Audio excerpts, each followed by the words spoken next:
Welcome to a Bergkamp Wonderland, a World Cup podcast. Yes, something a little different today. We will touch on some Arsenal stuff, but we are going to do a World Cup roundup so far.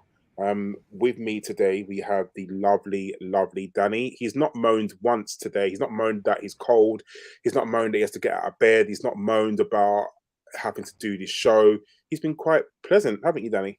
No, it's a lie. I have done nothing but moan. I've bent your ear for the last 15 minutes. I'm only here to make up the numbers. That's all I'm here for, much like the rest of my life. How are you, Karl? You're looking splendid.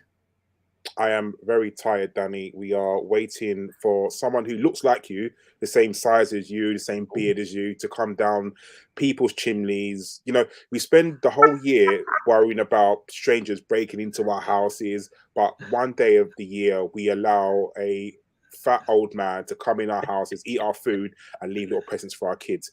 Not wrong in the slightest, is it? But you know, it is the way it is. Moving on, we also have the man, the myth, the legend, Christopher Carpenter. How are you, Christopher? I'm all right. I'm not actually a Christopher. Fun fact. So you know, let's get that out of the way. I'm all right, mate. I'm all right. Yeah, I'm all right. It's bloody cold. And I know people have it colder in other countries, but we're not in other countries and we're not used to this shit. So if it could sort of hurry up and be summer and I can't stand the dark nights. Sad is a real thing, people. Other than that, I'm all right. So at least we know that Chris is not Batman because he can't stand dark nights. So very good. Thank you. Last but not least, we have Femi. How are you, Femi? Oh, good. I was going to say the exact same thing about The Dark Knight as he said that. I was about to say that was a good movie. It's magnificent. One of the best, actually, of the three. Yeah. No, all good. Good to be back on talking. Good to have a voice, actually, after being sick the last week or two. Stupid thing that's going around. Oh, it wasn't COVID. It's just that flu that was going around. I'm pretty sure it's that strep thing that's going around. Tonsils and tonsillitis and all that stuff. I asked this question yesterday. I went, isn't this tonsillitis? And then someone said, no, it's like it, but much worse. It was like exactly like it, but 10 times worse, yeah. Oh, Jesus. And you got kids. Yeah. Don't lick them, for fuck's sake. Yeah. All right. So we're going to touch on the World Cup. We're going to do like a brief view of the group stages, best, worst games, the surprises of the group games, and then we'll also touch on the round of 16. Danny, I know you haven't watched a load of the games, so I'm going to come to you sporadically because you've already told me that you haven't watched all the games. So I guess we'll go group by group because I think that's probably the easier way. So we'll start on Group A, which was Netherlands, Senegal, Ecuador, and Qatar. We all know that Qatar were going to be the whipping boys of the group, and they lost 3 out of 3 games, which is no surprise whatsoever. But Femi, I'll come to you. So Netherlands topped the group. They won 2 out of 3 games, and Senegal came second. Did you see a surprise in that group, or did you think that Ecuador, because Ecuador they're no slouches, and they're quite good in Europe and international football. So did you think that Netherlands was always going to top the group, and it was always a battle of second place between Senegal and Ecuador? I mean, to be fair, Netherlands have been improving in Europe recently anyway, so I kind of expected them to go through, but based on performances, I was impressed with Ecuador, going into the first 2 games. But I think the nature of the groups actually is quite fascinating this time around. Because all the groups were close because at least one team. No, there's usually at least 2 teams that are bad in every group. But this year there wasn't necessarily 2 teams that got absolutely spanked in all their games. So it kind of kept the groups kind of tight. And this was just a perfect example of it because you wouldn't have expected Senegal to go through based on Ecuador's first 2 performances. But somehow they managed to do it, So, but yeah, no, I wasn't that impressed with Netherlands. in that group stage. I'm just going to be honest with you. I thought Van Dijk did not look himself in the first couple of games. I didn't really like their setup in midfield. Obviously, Frankie de Jong is a good player, but there's just something about them that just was just not clicking. But I think the introduction of Memphis kind of gave them a little bit more going forward. But we'll see. I mean, Kris, I'm not sure if you've watched him, but it's not been made of Cody Gakpo. I think this is the first time that I think a lot of people have seen him sort of play, especially on the world stage. Would you say that he was probably the standout player for the Netherlands? I mean, that's not taking away anything from Memphis Depay, because I thought Memphis kind of grew as the games went on into the stages. Like as the 3 games went on, he got better. But obviously, Cody Gakpo was obviously, I think, the standout player of the Netherlands team. Yeah, he was. Just a warning to any of the viewers. I'm just gonna go. I'm gonna just be brutal in this podcast. This is just all bets are off because I've got some sort of weird thoughts on this podcast.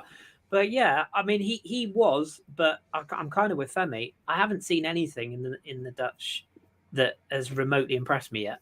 I just haven't. Like I think they came through I mean, I hate to be controversial. But as you said, Qatar, I think the Pirates would have a game against them and they don't exist anymore. Ecuador, I thought, were terrible. And, they beat a good... They got a good draw to start off the tournament. And everyone went, oh, actually, they're not bad. Come on. They were pretty crap, let's be honest. And the first good side they met, they didn't get a good result out of it. Gakpo, for me, there's a bit of Anthony there in terms of, like, everyone's talking about him being... sort of a player Arsenal should look at, etc. I'm not sure he's there yet. Do you remember when we played them at the Emirates and he was completely anonymous? I do think there's a player in there, don't get me wrong, but I think he's got a long way before, I still think he's Southampton, sort of West Ham level personally. I know Man United are having a look, but that's Man United. But yeah, he was probably their standout player, but I would say the goalkeeper probably had more of a say in that. Was it Noppers, the guy who literally came out of nowhere and has started every game? Yeah, I think he's been really good. Very. So it's nothing against the Netherlands. I just even in that USA game, they go behind that second stage. We'll come on to that, but they go behind in that game. I'm not sure they get the result they do. Dumfries has looked pretty good as well. He was good in that round of 16 game. But yeah, overall, Gakpo's got the props, I guess, mainly because he scored. He's been the only one scoring the goals. But nothing they've done really has blown me away yet. There's been no Bergkamp moments, which we might come on to as well. Yeah, I'm kind of the same. I didn't. That group was kind of as expected how it ran out, so there's no surprises there. I'm going to stick with you, Kris, and talk about Group B, which was England, USA, Iran, and Wales. I'm kind of shocked. I'm kind of shocked that Wales were bottom of the group. I didn't expect Wales to qualify. If I'm really honest, I thought Wales would be third, and everyone, I guess, thought that Iran would be the whipping boys of the group, but clearly they weren't. They beat Wales, which well deserved actually, because Wales were really bad in that game. Obviously, England topped the group, 2 games, 1 draw. I expected USA to do a little bit better. I know they drew with Iran and Wales, and they drew with England and Wales. Sorry, I expected them to probably do a little bit better. I know they came second, but was there any surprises in that group, Kris, that you found? I mean, we'll talk about England later. Everyone loves them. Like, obviously, he's coming home clearly. But of that, was you surprised that Wales came bottom of the group? If I'm honest, no. Like, I hate to be that guy, but Wales were awful. And I say that with no like joy in my heart, as it were, because I did want them to get through the group, maybe even at England's expense, but whisper that quietly. But no, I just thought when you looked at that Wales side, they've basically got 2 players, and both of them are finished. Ramsey is sort of getting sporadic games for Nice. Bale has gone to retirement, in MLS, and that's nothing against MLS. I quite enjoy watching it, but he's not even getting regular starts for LA because of his fitness. He's gone over there for a paycheck. Let's make absolutely no bones about that. And it just felt to me like Wales turned up with, great, brilliant support and a dream. And that dream fell pretty early. And if you look at that group overall, I actually thought Iran were worse than Qatar in that first game with England. They were so bad. And I do think with Iran, there's probably a bit more to the football than meets the eye. I think there's a lot more about what's going on in their home country and the well-documented situation there with the women's rights, etc. So I feel like they were quite distracted, which is maybe another subject we might touch on later on. But and England took them apart, and they were good. But again, I think us four would have put together a decent run against that Iran side in the first game. And then the US, I actually thought they stood out pretty well, and I was rooting for them to get through. They had that midfield, that three of McKennie, Musa, ex-Arsenal, by the way, and Tyler Adams, who's come out this tournament with good marks, and that sort of carried them in. If the US can find a goal scorer, I do think they've got potential to climb the ranks. I don't think they're ever going to be, World Cup winners. People are speculating could they challenge for their home World Cup in 4 years' time. I think they're a bit away from that. But if they had a proper goal scorer, they had probably the best goalkeeper in the world in Matt Turner, of course, in goal, and he had a really good tournament. But yeah, they impressed me in the group stage, and I actually thought in the England game, I thought they were a little bit unlucky not to take a bit more from that. Equally, I didn't feel like England really turned up in that game, so it's hard to judge sort of where they were. But as for Wales, yeah, I mean, it's a shame because, as I say, I'm not, don't have any interest in the home nations at all. But it was just a shame to see two once truly great players in Bale and Ramsey basically sort of retiring. And I think Bale said he's going to play on, but I can't see that going on much longer than a year because they didn't have a lot, did they? No, not at all. Danny, did you watch any of the Group B games? I just want to ask your opinion on Matt Turner. What did you think of him? Because this is the first time we've kind of we've seen him in the Europa League games, but obviously playing on a world stage. What did you think of any performances if you saw them? I was thinking about who has been to use an Americanism, the standout player of the World Cup, and I think he may well have been one of them because Arsenal fans have been a little bit iffy about whether he's any good or not. MLS fans say, don't worry, he was the best goalkeeper in MLS and he's going to turn out to be really good. And then after the performances that he's put in the group stages, then you think, oh, actually, it looks like, remember when we bought, who was the Uruguayan that we bought, who got the ump and went? Torreira. Remember when we bought Torreira just before the World Cup and when we hit for 26 million, everyone went, oh, wow, we got a bargain there. I think looking at the World Cup that Turner has had, I think we've got a bargain with him there because he's a fan's favourite because so many Americans support Arsenal and he's done really well. As for the games that I watched, I think I watched a little bit of England-USA the first half. I watched the opening game, and then I watched the opening game with the Ecuador one, and then I think I watched England-Wales because we all know I got like someone who's been in Vietnam, I got PTSD with anything that's Welsh thanks to Davis, and I can't even look at a map with Wales on it before I get someone screaming at me to shut up. So I had absolute delight in hammering Wales, and Wales finishing bottom of the group and being overall one of the worst teams to play in the World Cup in many, many years. I absolutely delighted in all of that lot. And I've been quite surprised by how many goals England have scored and been quite impressed with Jude Bellingham until I saw a tweet from Kris that said people wetting their pants or something over just how amazing Bellingham is. But I've been really impressed by Bellingham and also our star boy, Saka getting goals. That has been something I didn't expect to see because we all know that Gareth Southgate is a moron. I know you're going to talk about it in a bit, but that the way that he starts football, it reminds me of the trenches in World War I. Everybody 1 foot forward, left, right. Everybody 1 foot forward across the whole of the defence. Everybody 1 foot forward. You think, oh my God, it takes half an hour to get the ball past the halfway line, but it works. And we've seen that against the team that we played. I can't remember who we played in the next round.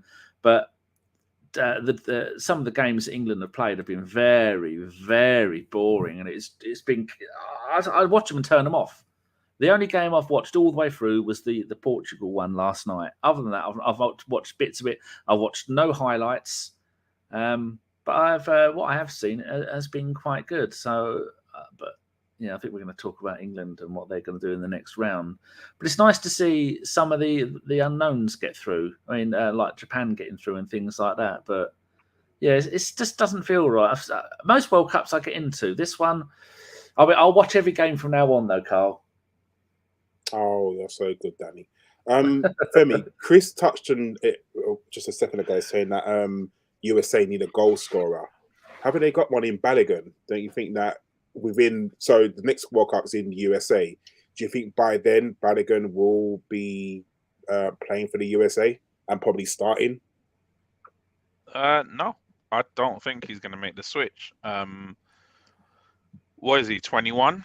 So he's still eligible for England under 21s for this season and next season. Now, the thing with that is I don't see him switching while he's at England under 21. So the only chance anyone has, because obviously Nigeria got their eyes on him as well, the only chance that they have is once he finishes under 21 and he's in that gap between under 21 and first team, what are you going to do? So like with Eddie, for example, Eddie had the chance to play for Ghana in the World Cup, and he literally just ignored their request. He just didn't reply to it. Is it too late for Eddie to play? It's not, is it? Because he can still play for Ghana, but what it is, I mean, if he was going to, he would have done it to play at the World Cup, wouldn't he? So I'm sure most of these England under 21 stars, they've got their eyes on playing for England first and foremost. Well, Eddie's never going to do that, is he? Yeah, well, I think it drives up their value is the main thing, isn't it? It drives up their commercial value, their sort of marketability, especially most of them don't leave the Premier League as well. So it kind of drives up their earnings as well, which is, I'm guessing, why they stay and play for England. But I mean, why wouldn't Flo go and play for USA? I mean, he would probably get in the team most of the time. But don't you think about the legend? If Eddie or Flo go and play for England, then they're never going to be anything special. But if Eddie went to play for Ghana, he'd be a legend. I mean, like Iwobi. Iwobi's English, isn't he? Was he born in England, or did he grow up here? He went through the England system. Yeah, he plays for Nigeria, and he's going to be fantastic for them. If Flo goes and plays for the USA, he is going to be good. Is legendary? Is that too big a word for him? He's going to be a star. 10 times as many games as he'll get for England, because if you look at the hierarchy in England, there's always one striker that England have, whether it's Rooney, whether it's Lineker, whether it's Shearer, whether it's who's our guy now, Kane. Harry. Yeah. There's always one striker who will always play come heaven, every situation. Didn't Shearer go 16 games without a goal for England? That's why one player will always break the record. Yeah, one player will always break the record. So you've got players like Wilson, who, when England are 3-0 up, he can't even get on the pitch. Do you see what I mean? Even in Nations League game, he won't get on the pitch because Kane needs to break every record. So this is the nature of football. So then you as a young player have to decide, what do I want to do? Do I want to wait for my chance? But some of them back themselves, they back themselves to think, I'm going to be the best ever. Like, I'm sure Eddie's still sitting there thinking, I'm going to be so great that I can be an England regular. But, these are the things that you got to think about. But USA not having a goal scorer, I think all their approach play was quite good. I think Holland, though, did kind of let them punch their way into submission. They let them play until they were tired, basically, knowing that they don't have that threat in behind that threat. They had the striker that scored the goal. I've never heard of him before, but I'm gonna look out for him because he was absolutely terrible. I don't know. There's some USA fans in the chat. What's his name? Hadji Wright? My days, that guy was something special. I'm looking out for him. I need to find out where he plays. God. Oh. All right, so we'll go on to Group C now, which was Argentina, Poland, Mexico, and Saudi Arabia. Kris, would you like me and put a pound on Saudi Arabia beating Argentina and come away smiling? Because I did, and I came away smiling. I didn't. I'll stress, but it was the first kind of really eyes-on game of the World Cup, wasn't it? Really, it was the first one you went, oh bloody hell, and they really deserved it. Like Argentina are my tip for the World Cup and have been since the start. And I was questioning that after that first game. I think they've got better as the tournament's gone on, but equally they've got better because one man's got better, arguably two. But we'll see how they go on against the Dutch when the real test comes. But yeah, that group was good. The only downside to that group was that Poland got out of it because they are an absolute abomination and a disgrace to football. Lewin Disney is an absolute fraud. And I'm very glad they got put to the sword by a proper footballing nation in the second stage. I mean, genuinely, they were embarrassing. And I mean, any nation that has to actively call up Matt Cash as a first choice right back has to be questioned. Yes. And if there's any Polish watching, I apologise, but even you know it's true, boys and girls. So let's not deny ourselves here. Your nation, football-wise, or your international team is dreadful. But yeah, it was an interesting group. Sorry, give me that. Who's the other team in that group? That's how bad it is. Saudi Arabia, Argentina, Poland, and Mexico. Mexico, of course. Yeah. Mexico were quite fun to watch them go around just kicking the shit out of people. That's pretty much all they had. I was quite surprised that Vela and Hernandez were out of that team. I know they're getting on a bit, but I don't follow Mexican football closely enough. But I know their coach is Tata Martino, isn't he, a former Barcelona guy? And he's obviously looking to change things around a bit. So he left them out. And the kid Vega that they brought in, he was the one that stood out for me. And of course, they wheeled out Ochoa, who only turns up at World Cups every year. But yeah, ultimately, once they played that Argentina game, I mean, I think they had a chance at qualifying at one point in the night or the final group stage, but I think they needed to score one more, didn't they? And Argentina needed to score one more against Poland. But it was kind of like fight it out. And it's a bit of a shame to see the Saudi Arabians go out, or the Saudis go out in the end. But then I sort of feel, I don't know, I feel a bit bad saying that because of what we know, but that's off the pitch, not on the pitch. So, and that goal that I forget the Saudi, he's the golden boy of Saudi Arabian football, isn't it? Al Sharan, is it? Al Sharayan, I think. The chap who against. Yeah, the one against Argentina. I mean, that was a moment, and you know, they all got, what's it, BMWs or Mercedes out of that game. So, you know, I don't think they'll be too disappointed. Just watching Danny try and inhale crisps is quite the image if you're not watching this live. But yeah, overall, it was an interesting start to the group that sort of ended in an interesting way as well with those final games. But ultimately, it's just a shame that probably the best two teams didn't get through it, which would have been Saudi Arabia and Argentina, who did. Yeah, it was an entertaining group because I think it was a last minute, wasn't it, a breakaway where Saudi Arabia got a goal against Mexico. Yeah. And Mexico were obviously pressing men forward because they needed a goal, and they got caught on the break. And it was just sad that that goal caused Poland to go through. But like you said, they got walloped against the team that we're going to talk about now. Kris, I'm going to stay with you just for a little bit. Group D, which was France, Australia, Tunisia, and Denmark. We'll talk about France in a second, but how disappointed was you with Denmark? I mean, we talk about Denmark. Denmark are kind of always the underdogs. They're always that team where you don't really know much about them, but they always manage to like get out of a World Cup group or make it to the 16 or make it to the quarterfinals if it's like the Euros. And the fact that they never won a game, I thought was kind of shocking. I don't know if you just thought, oh, it's run of the mill, but I thought Denmark, you looked at that group and you thought, okay, France are obviously going to win it, but you would have had your money on Denmark coming second.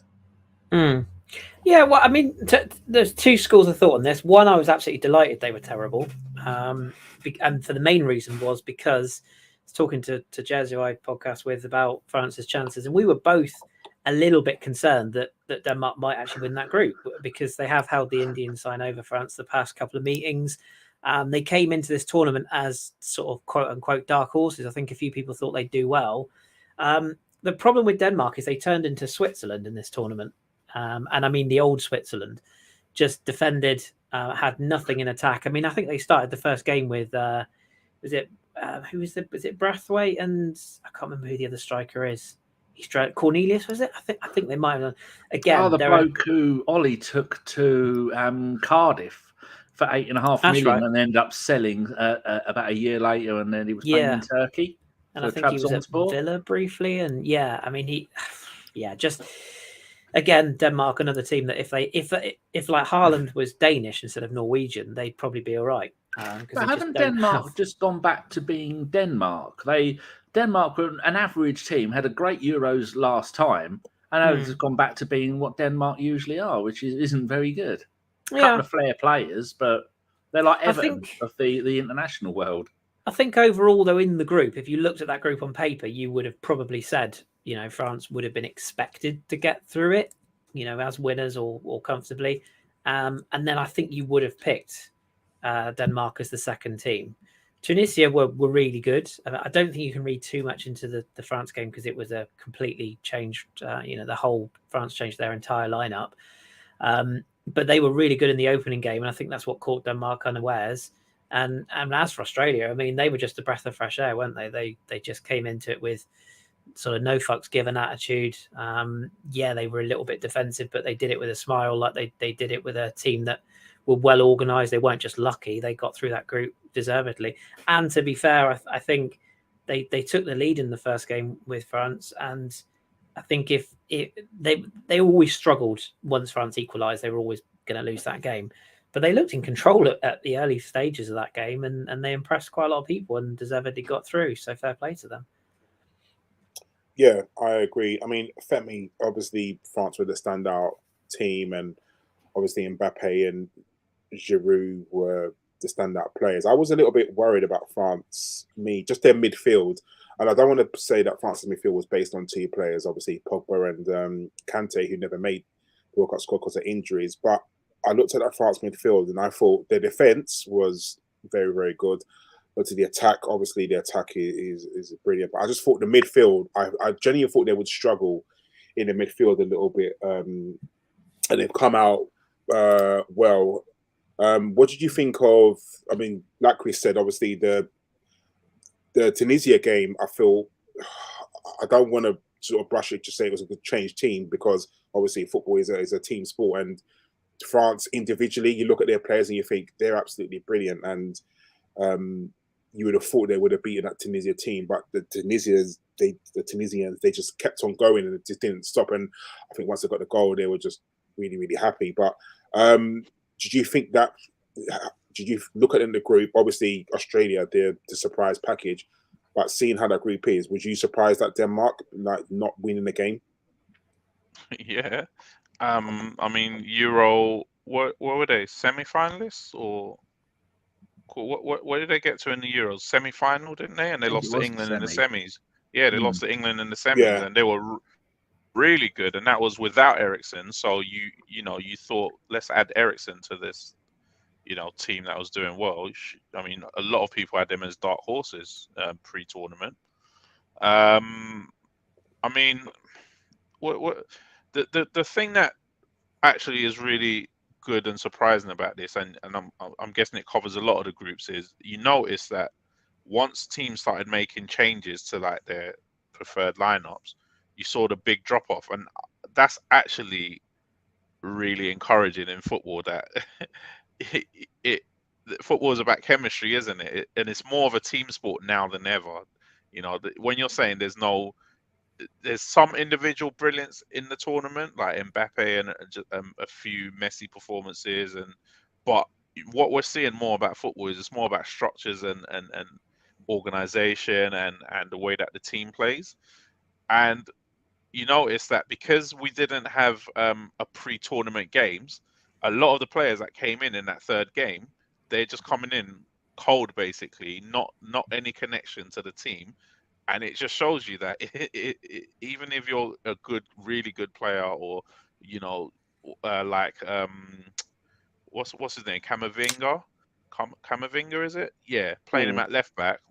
I mean, he's going to struggle, isn't he? Just because he's a good player, if he's played out of position or he's not played. So when when we watch Arsenal, we see those Europa League teams just struggle to play any sort of decent football.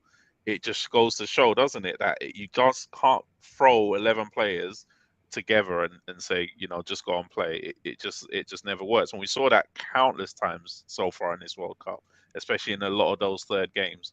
The motivation has to be up, but also the teamwork has to be up. And that's why you see some teams like Australia. I mean, teamwork is what gets them there. I couldn't even name a single, maybe the defender, the tall defender who was pinging balls left, right, and center was a standout player. But majority of it is just team. USA is team, midfields and structures. So it's really encouraging actually to see that in football now. And talking about teams and structures that you're saying, I think we'll just quickly run on to Group E, which was Japan, Spain, Germany, and Costa Rica. Sam, I'll stick with you just quickly about Germany. That's now, I think, 2 World Cups now when Germany haven't made it out the group stage. I think it happened last year, didn't it? They didn't make it out the group. Sure they did? Yeah. Not last year, sorry, last World Cup, they didn't make it out of the group, and it's happened again this year. You looked at, when Germany won the World Cup, you looked at their structure, and I think every single team in the world were looking at them and thinking, Germany's now the blueprint. Germany's what we want to base our structure on. I think even England said it. They want literally players to come from the under-21s and get used to playing with each other and then make it into the senior team and doing that. And Germany just haven't done that in the last 2 tournaments. Even in the Euros, let's be honest, they were kind of poor then. What's happened to German football? Where has it gone so wrong? See, I think if you look at German football, there's a few teams actually like this where they're kind of stuck between going all the way, as in there's some older guards that they could have replaced that it wouldn't have changed that much of their performance, but it might have given them something extra. For example, Manuel Neuer is an excellent goalkeeper, made some excellent saves, but he made some ricks in the tournament as well. Now, what's the difference between playing Manuel Neuer and playing Ter Stegen? What difference would it have made? But you get a younger, more agile, athletic keeper in there who could play, last World Cup, this World Cup and the next one. So they've kind of got to that stage where where England were, where they should have pushed a few more players out. For example, what's their striker's name? Our good friend, the go for it, Kris. You're going to help me out here. As in full Thomas Muller. Oh, Thomas Muller. Oh, okay, yeah. What did he offer them in this tournament? He offered them absolutely nothing. So number one, they obviously have a striker problem in Germany. They just do not produce number 9s. The only number 9 that they might have missed in this tournament is Timo Werner, but we've all seen Timo Werner 100 times, and I mean he's flaky at best, to be honest with you. So they just don't produce number 9s. Then they have a whole load of midfielders who are, as far as I'm concerned, being played, some of them out of position. So you've got Musiala playing out wide where he should be playing where Thomas Muller was playing. All these little things that you would have thought that Hansi Flick would have not inherited from his predecessor. He brought them basically from the last tournament into this tournament.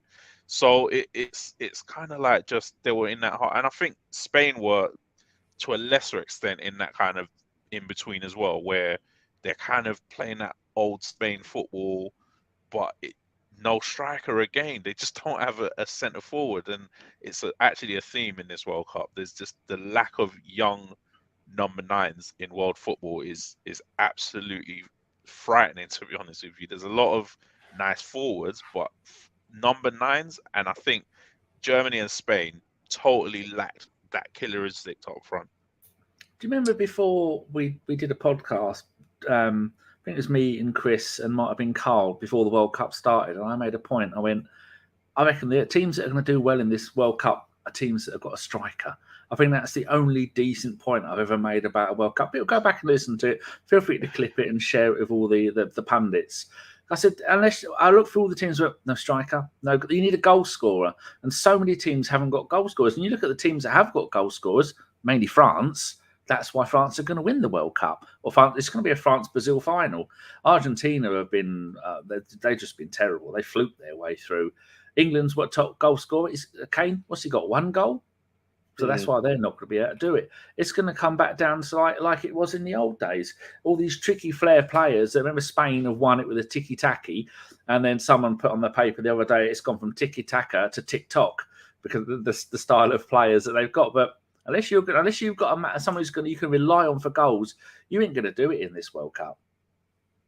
Kris, was you surprised at the downfall of Germany and how bad they've been the last 3 tournaments? Yeah. I was. I mean, I thought they would get through the group. I guess what you'd say is Das Deutsche Talent scheiterte, which I think means the German talent failures. I think that's what it means. Forgive me, my overseas languages are not the best these days, but yeah, they don't have a striker, which we've already said about other teams. So Danny's right on that. Don't like Danny to be right, but he is right on that. Someone clip that.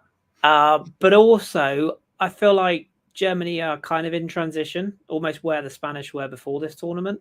Like they're still sort of finding their feet. That centre back pairing of Schlotterbeck and Sule didn't really work either. They were pretty kamikaze in one of the games. I think it was. He's awful, Sule. Like he's an absolute awful defender. He's one of those that he's very good, like going to win the ball, but you get him turned and he's absolutely useless. And it's weird because he actually, for a big guy, he has got a decent amount of pace. But he's once he's running back towards his own goal, awful. I feel like they need to move on from Neuer. I think Fan made a good point. Ter Stegen's been consistently one of the best keepers in Europe for a number of years now. They need to move on from Muller, agreed. Musiala was the one that really lit up their sort of fortunes. He does look like a player who's benefited from going overseas as a youngster. Gnabry and Sane, they flatter to deceive a bit. I sort of feel like they're both very good at Bayern Munich because of the players that are around them, but you put them amongst sort of some German players and you go, are they actually that good? And then the one striker they found in Füllkrug, who's been tearing it up for Werder Bremen this season, he comes on, he saves them in a game, and what's his reward? He doesn't start the next one, which, that's the thing. I feel like Hansi Flick is one of those coaches that he sort of he tries to out-pep himself, if you know what I mean. Like, I think he overthinks things a bit. But yeah, Germany, they're one of those teams. You can never rule them out. And probably by the next World Cup, they'll be one of the favourites again.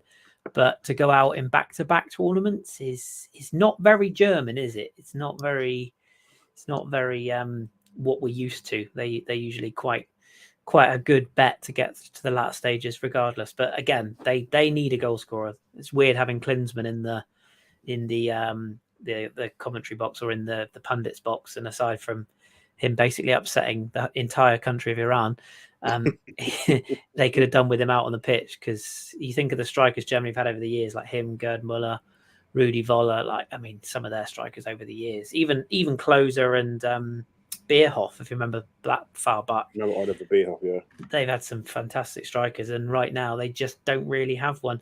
Adeyemi is probably one that if he kicks on, he's got potential, because he's what you call like the more of a modern day centre forward, quick, direct, young. He's got youth on his side. If they can build around him and Musiala in the 10, then they'll be better by the next World Cup. But yeah, they had a pretty stinking tournament overall. But I would say about Germany, like you said, the one thing about Germany is they have a production line of just endless talent. So their young players do get a chance in their league. So you Yeah. do see, you'll see Musiala. There's the other player at Dortmund. Is he 17 or 18? He was on the bench, wasn't he? I don't know if he got a game. That's another one. So they always produce talent. So like you said, Germany next tournament, you're mute. That's Makoko. Makoko, is that his name? Yeah. So by next tournament, he'll be. They always have players that are they just roll out players. So you never know what their cycle could be next tournament. No, I agree, and they're hosting the next Euros, aren't they? So. Oh yeah, that's a good point. Completely forgot. I keep forgetting there's Euros in 2 years. Yeah, these tournaments are coming thick and fast.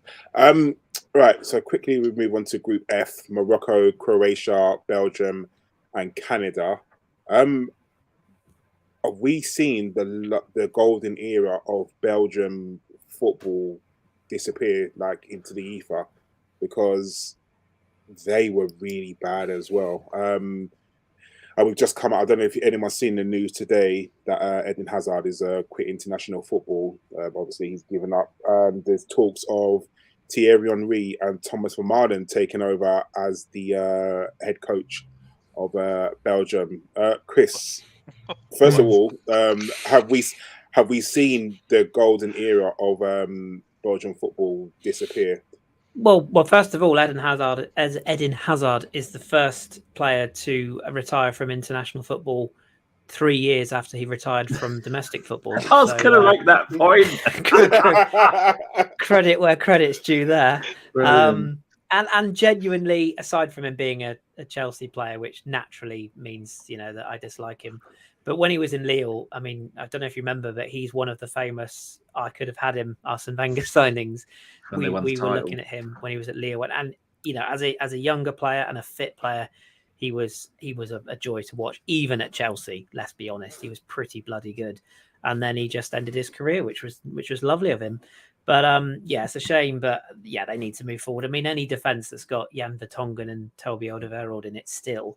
After they were last relevant 4 years ago. I mean, there's so many good players in that team. But when I saw that Michy Batshuayi was their starting centre forward, albeit because Lukaku was injured, that said it all in the first game. And I know he scored, but he tried his best to miss against Canada in that opening game. And then we had that moment with Lukaku, didn't we? Who, I am. My heart is with Inter. I've always, like John, I've always followed Inter as my Italian team. But even at Inter, he's a fraud. He was a fraud at Chelsea. He was a fraud at West Brom. He was a fraud at Everton. And he's basically been a fraud his entire career. And I don't if you went back through your Twitter timeline, fraud Kaku is probably like my most used word is KUNT. And your one's going to be fraud Kaku because it's been a 15-year campaign. It certainly would have been for a while, yeah. And I remember when he went to Man United, and I had so many people on my time like, "Oh, what do you think now? He's going to be quality." Really? How did that work out, guys? How did that go? 10 years ago, he'd have been brilliant because he was that style of centre forward. But those big centre forwards, they only work in Italian, football or, sort of football where you require a big forward. And yeah, part of me felt sorry for him because he clearly wasn't fit. But genuinely, like any of us four, even you, Danny, could have put one of those chances away. Mm-hmm. Like, I just don't think. And again, Roberto Martinez is a massive fraud. But if Lukaku's not fit, don't take him. Like, it's that simple. So they had Charles de Ketelaere who they could have played. I know he's not been brilliant for AC Milan, but he's sort of one of the next generation. They've got good players, youth level. But yeah, just look at that team. Witsel, another one, has to go. Like, Thomas Meunier has been pretty average for Dortmund for the last 3 seasons, starting at fullback. Did they have Mignolet in goal this tournament? I think they did. It's just Courtois, don't they? Yeah. Why did I think Mignolet was in? But Mignolet's still part of the setup, and even Courtois. I mean, how he conceded that goal, was it directly from the corner? He had a moment, didn't he, where it got ruled out for offside, the first one from Ziyech, and then he conceded almost the identical goal later on in that tournament. And Courtois is a bloody good goalkeeper. So what that says to me is that he's not the same goalkeeper. He hasn't got the faith in his defence in front of him at international level. So. It's a very long-winded answer, but in short, Belgium were dreadful. They stunk the gaff up, and glad to see the back of them because Henry, I'm not sure. I don't know if that's going to be the answer, but they need to go back and really have a look at everything that they've got because that golden generation died 4 years ago, let alone this summer. Yeah. You know what it is as well? Martinez, for all these tactical things, he also tried to protect himself as well. All these choices that you're talking about is about a manager being safe, a manager not taking risks. Like you're saying, they do have, crops of young players, maybe not as good, but the same thing like I said with Germany. What is the point of playing those centre backs that are 80 years old between them, or I don't know how they are? Like, what is the actual? What is the point of playing some certain players when you could have, even if you mix the match like France have done with Varane? Not that he's old, but an experienced and a young defender.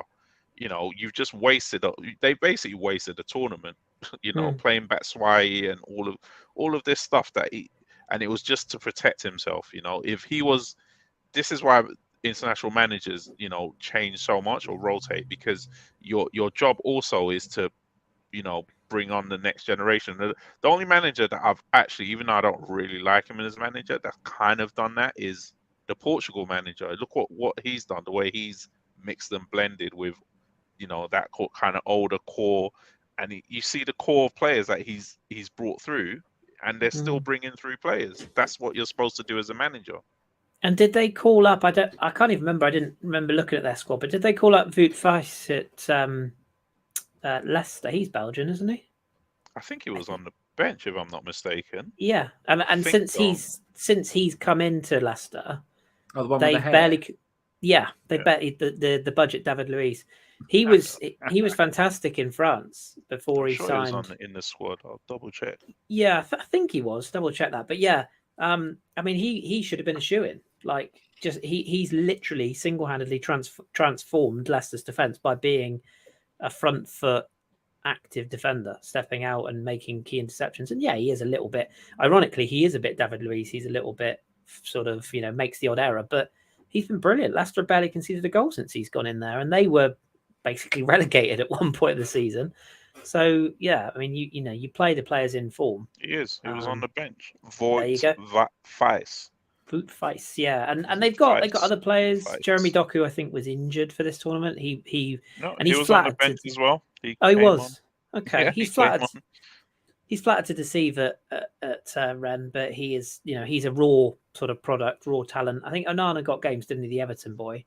And they got Lavia, they got CK.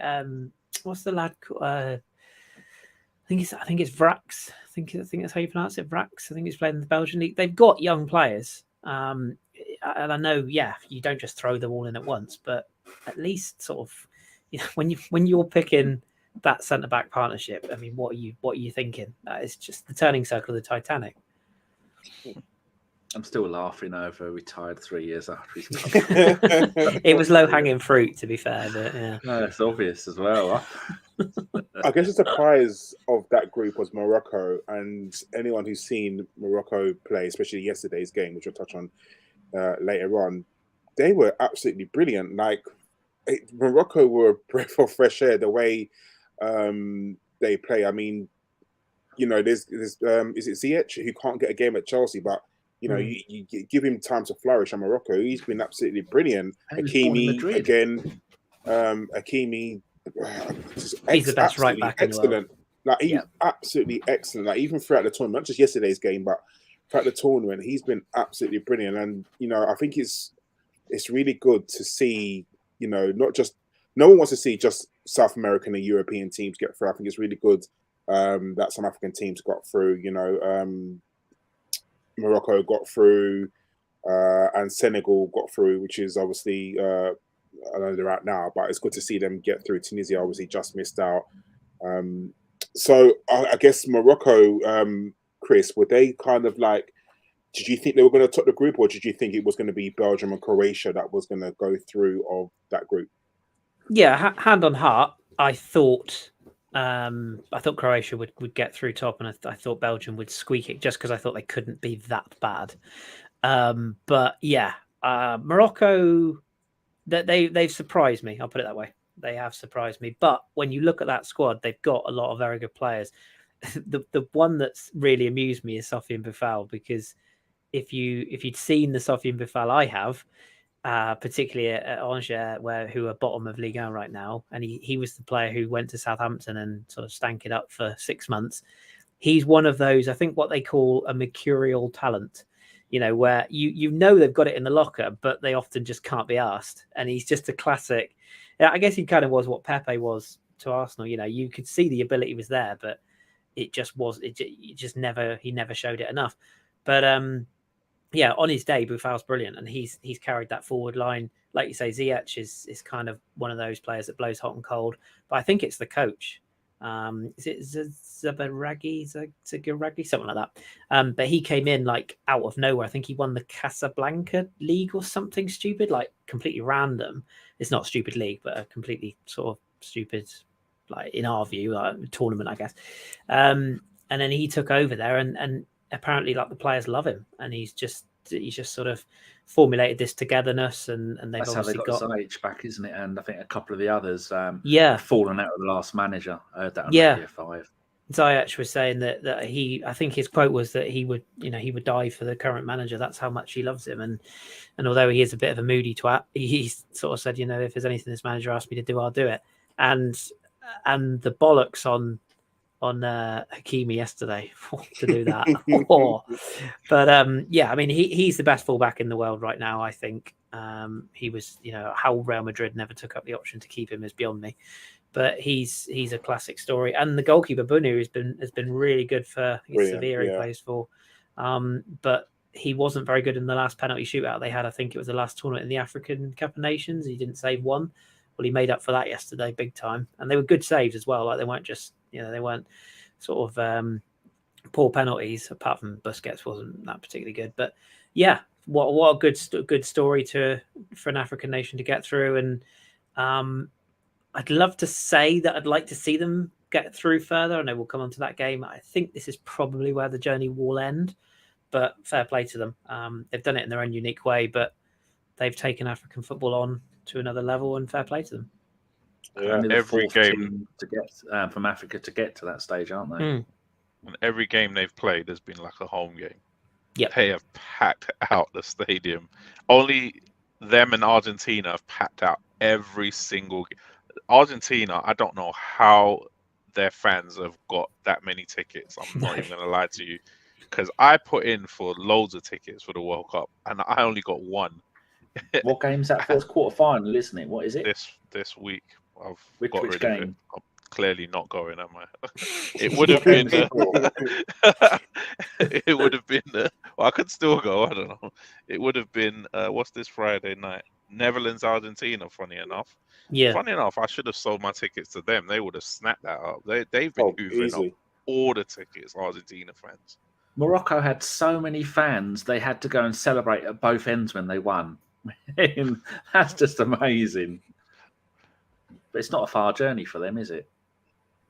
No, north end of Africa, top end of Africa, isn't it? So yeah, it's not too bad, and that's why. Well, touched on it yesterday. It was almost like a derby, Morocco and Spain, because they literally almost touching each other, aren't they?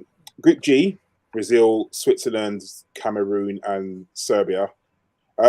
Brazil. Can I just touch on something really, really quickly? Football was a game where you're supposed to enjoy. You're supposed to have fun. You're supposed to watch it and smile. We're going to clash here. People want to fucking dance on a football pitch. Fucking let them dance. What the hell? Like, could not disagree more. Dinosaur view. These dinosaur views of, like, I personally think it was taking a piss. And I guess, I look at it as if we were 4-0 up against Spurs and Gabriel Jesus done a little dance, I'd be encouraging it. And if Mikel Arteta wanted to come and do the moonwalk on the pitch, I would absolutely love it. Like, not in those shoes. But I just think that I don't know. Like, so you agree with me, Kris? I'll go and I'll ask you, why don't you agree with me? I'll keep it brief because I know you want to get on to the rest of the group. The only thing I've got to say is, for me, it is, and I'll freely admit this is my age talking. So I'm probably in the Roy Keane school. I don't have an issue with goal celebrations. I'm not part of the celebration police and the whole, that Wolves situation we had at club level and everything. I just think that, and I know it's part of the Samba culture, etc. I just find it very cringe. That's my issue, and I just think Bebeto World Cup '94. Come on. Well, yeah, but the baby celebration. That's legendary. But this is my issue. It was one celebration. Did Brazil really need to do 2 celebrations for every goal? Not really. And I just feel like it's a bit like I can only speak for this sort of from Neymar's point of view, but Neymar has garnered this sort of reputation, particularly in France, as being a bit of a piss taker. In that, he's coming up against players that are way below his level, and he gets done doing rainbow flicks and all sorts, and he encourages some of these tackles that he gets, and obviously gets injuries because of them. And I just think that, like, I just feel like the main things that made me cringe the most, that you got a 60-year-old coach getting involved. That was really cringe. Like, we didn't need that. And more to the point, if you beat, France, England, Argentina in the World Cup final, no worries. South Korea were absolute dog shit. Like, I'm sorry. And forgive me for battering a team with Son in it. But they were dreadful. They were so poor. And I actually like South Korea, and I was way behind them, when they didn't have Son. But they are a team I like to see the Asian countries go far, and I was rooting for Japan as well. But on the night, Brazil, it was like kicking away a blind man's stick. And it's like, given it all that, if I'd have been one of those career players, I would have lumped every single one of those Brazilians up in the air several times. And I don't know. I just think it's a bit, when the stage is right, go for glory, no worries. And again, at the risk of sounding like Roy Keane, what happened to the celebrations? Like, I remember iconic celebrations, Toto Schillaci racing off, I'm trying to think of other sort of major ones. Even the Klinsmann dive back in the day. Like, they're the moments of instant impact. But when you've got players like doing a full dance and then like taking a pause and then another group getting together and doing another little dance, and then But it's expected from Brazil because of the Samba way of life that they do it. And if they didn't do it, people go, I think I've been a bit robbed there. And they are brilliant, so they're allowed to take the piss. Again, it's just me being an old bastard. Like, I fully admit that. It's just and the older I'm getting, the more I'm the same with skill moves. Like, if you do a rainbow flick over my head, I'm going to put you in row Z. I don't give a shit if I get a red card. I'll punch you in the face. Like, I can't stand it. Like, but when I was young, or if I was a cage footballer, I probably would love it as well. But I just don't personally like it. But again, that's just my view. And I did think some of the memes that have come out of this Roy Keane thing have been hilarious. Like the Rudolph one, that tickled me. I don't know if you saw that. He's just like, he's like Rudolph flouncing around with a bright shiny nose. Just get on with the job at hand. It's Christmas. Do your job. Showboating. I just thought that was funny. But no, it's just not my cup of tea. And for the record, no issue with the whole Vinicius Junior like doing the dance to protest against what happened to him. That's different because that's making a statement. But I don't know. It's just not my cup of tea. Is he the one who got the hump because he found out last season he was given year-old boots or something? Who did we do? One of the Brazilian players who plays for, I think, Real Madrid, said he's on strike or something to do with the celebrations or the boots because he found he was given a year. These boots were a year out of date. He's just realised from last season or this season. Oh, last season's boots. I mean, who cares? I might have dreamt that. Oh, one other quick thing before I hand to Femi on this. I can't enjoy any team that has Richarlison in it. I'm sorry. I can't. I can't. And apparently off the pitch, he's a lovely guy. Don't care. Can't stand him. His face. Him and Son are there two more hateable faces than those two. Nope. I fucking hate them. And that pigeon give shit. Give me Son tears. Rio Ferdinand's face I hate because it's attached to the rest of him. Femi, was you kind of surprised that obviously it was always going to be between Cameroon and Switzerland who made it out of the group? Are you surprised that sort of Cameroon didn't do a little bit better? I don't know. The thing with the African teams is, I try and watch African Nations Cup, and it's pretty similar. Like a lot of very low scoring games. That's what you get in, especially in the group stages in the African Nations Cup, and I think that's they kind of released a little bit this tournament, didn't they? A few of them, once they lost the first game without scoring, they kind of came out all guns blazing. So that the game that they drew 3-3 with Serbia, there's no way Cameroon should have been drawing that game. I mean, they were what were they, 1-0 up on the 45th. Yeah, the 45th minute they were 1-0 up. By the time you turn around, they were 3-1 down by the beginning of the second half, and they did well to come back. But once that happened, that's what I mean by these groups. They're really weird, the way that just single goals and single results just swung it. Just because Switzerland beat Cameroon 1-0. That's basically why they went through, because they won the second game. So it's all very weird and very tight in these groups. I mean, Switzerland ended up with the same points as Brazil. You wouldn't have thought that if someone told you, would they? So it's all up and down with these groups. Once that's what I like. This format is quite good when this stuff like that happens. I don't know what the crazy format they're trying to come with the next. I don't know if you lot have seen it. The new format they're trying to come with. They're all in one stage, aren't they? Like the Champions League. No, it's like 3 teams in a group. Three teams, and like I think it's something stupid like 12 groups or something. 363 like groups, I think. Yeah. Yeah. It's going to be harder to not qualify than it is to qualify. Yeah. I think we're going to have like Cape Verde or something. The top 2 in the group go through to the next round or whatever. Scotland might even get into this one potentially. Not enough. You'd have to get everyone in there. But I'm surprised. I didn't realise, because I took no notice. There's no Norway, no Sweden, no Nigeria, no Colombia. All the teams that make the World Cup special. Yeah, there's so many that I thought, well, how didn't they qualify? But Australia moved from the Oceania group through to another group, didn't they? So Which is, I think that's why would they do that? Yeah, because even if they didn't move, I mean, their Oceania gets like half a place, so they still had to do a playoff with the Solomons with another. Like that. Yeah. So I think it's still working the same kind of way, where there's 48 teams next tournament, but the way that they're being handed out is really weird. Because more teams the better. It's nice for a player to say, I played. Didn't Trinidad get to the World Cup a few years ago? Yeah, they played. Yeah. So I think those players, they're only ever going to do it once, and then that's going to make your career as a footballer to go, I represented my country at the World Cup. So, I mean, I like it. There's going to be more teams, more people who can say I've played at the World Cup.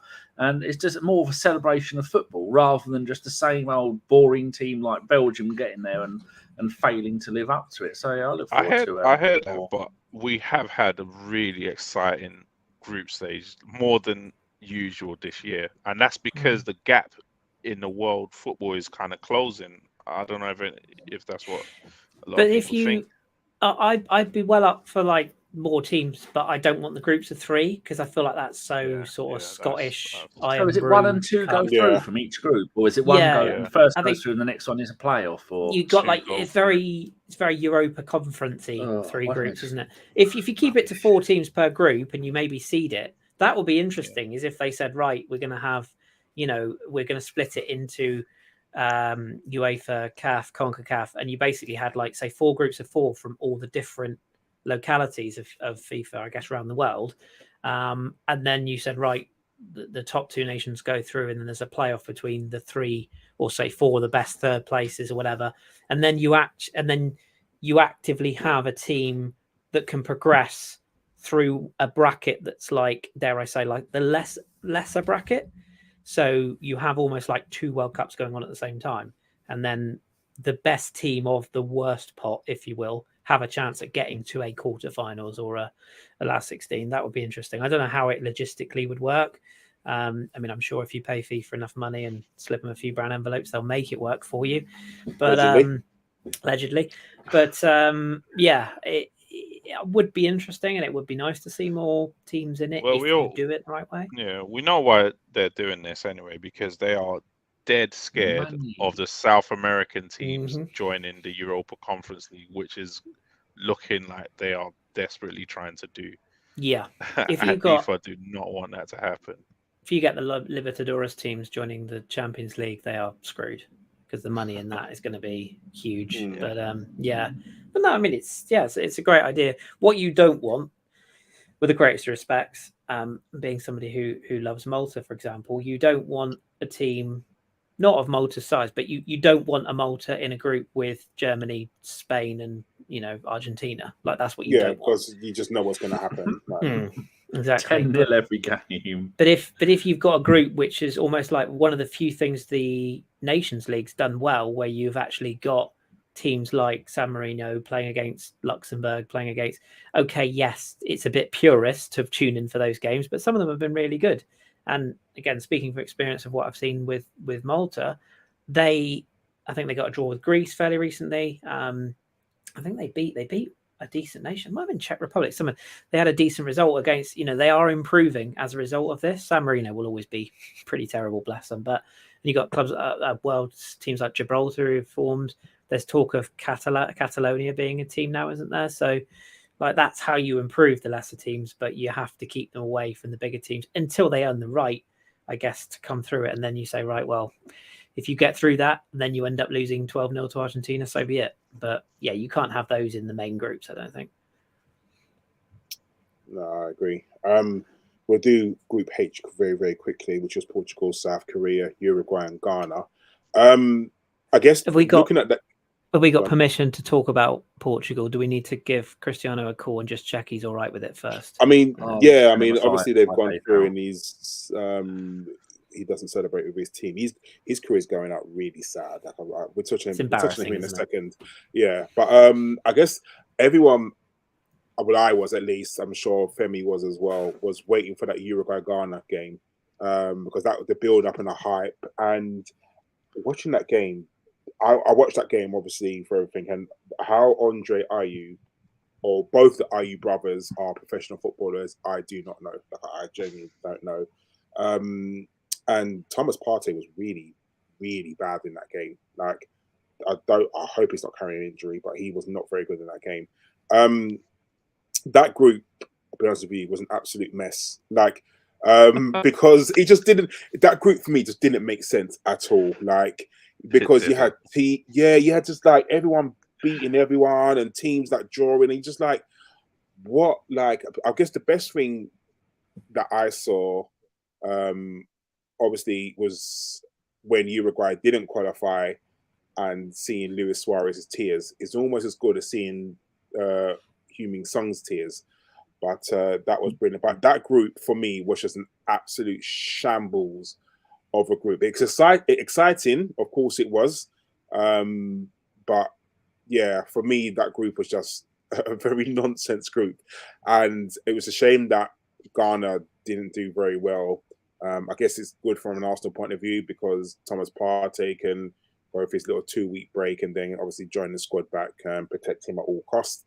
It was always good seeing Luis Suarez cry because Luis Suarez, for me, he was a good footballer. He's getting old now. He's kind of losing it, but he's just a prick, isn't he? Let's be honest with you. But Portugal, one of those teams, they're an enigma, don't you feel, Danny? And I'll come to you. You look at them, and on paper, you look at their team and you think, oh, they've got some really good players. They've got a mix of, old players and players kind of in their prime of their career, and they've got some young players coming through. But we're looking at Portugal, you always feel like they're just one disaster away from not winning anything. I don't know why. You never look at a Portugal game and think, oh yeah, they're definitely going to win that game, because you just don't know what kind of Portugal is going to turn up.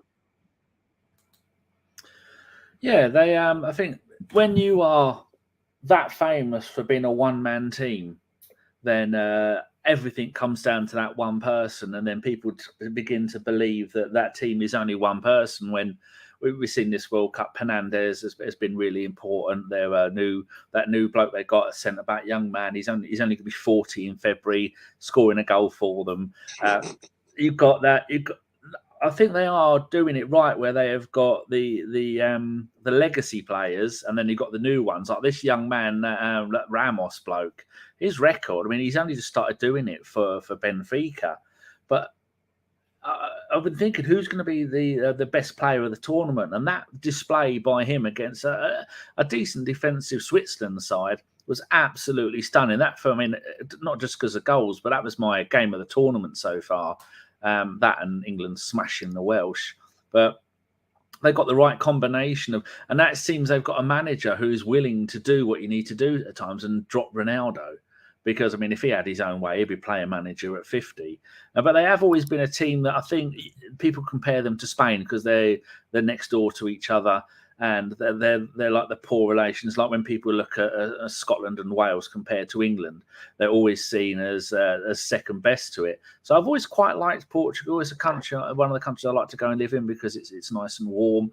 I've got a Portuguese team, Penafiel, are absolute shit, like my French team, and it's good to see them doing well. But I think they would be a much better team when Ronaldo retires, because at times I feel like they're carrying him, and they've got some really good young players coming through, and I like them. I've got a soft spot for Portugal, and not because of Ronaldo or Pepe.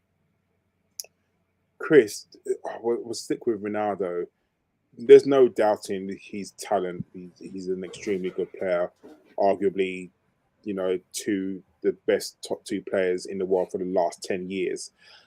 But obviously, with that interview he done with that dickhead Piers Morgan, and obviously it's not just Man United, because he's now gone to Portugal, and he's causing problems there. Is he a case of he's a player where he believes he's bigger than the team? He probably believes he's bigger than Man United, and now he believes he's bigger than Portugal.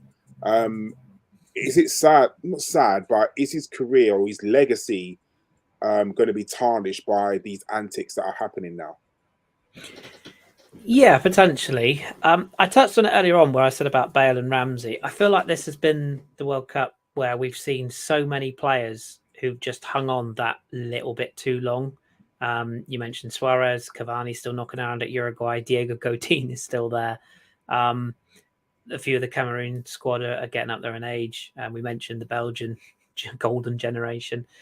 I just feel like maybe slightly controversial here, because I can't stand Ronaldo, and I'm not going to go into the things that have been alleged that I personally deem to be true in his personal life. But that aside, I can't stand his ego. Now, yeah, part of it has got to do with the fact that he's unbuttoned us a few times. Not a team player, is he?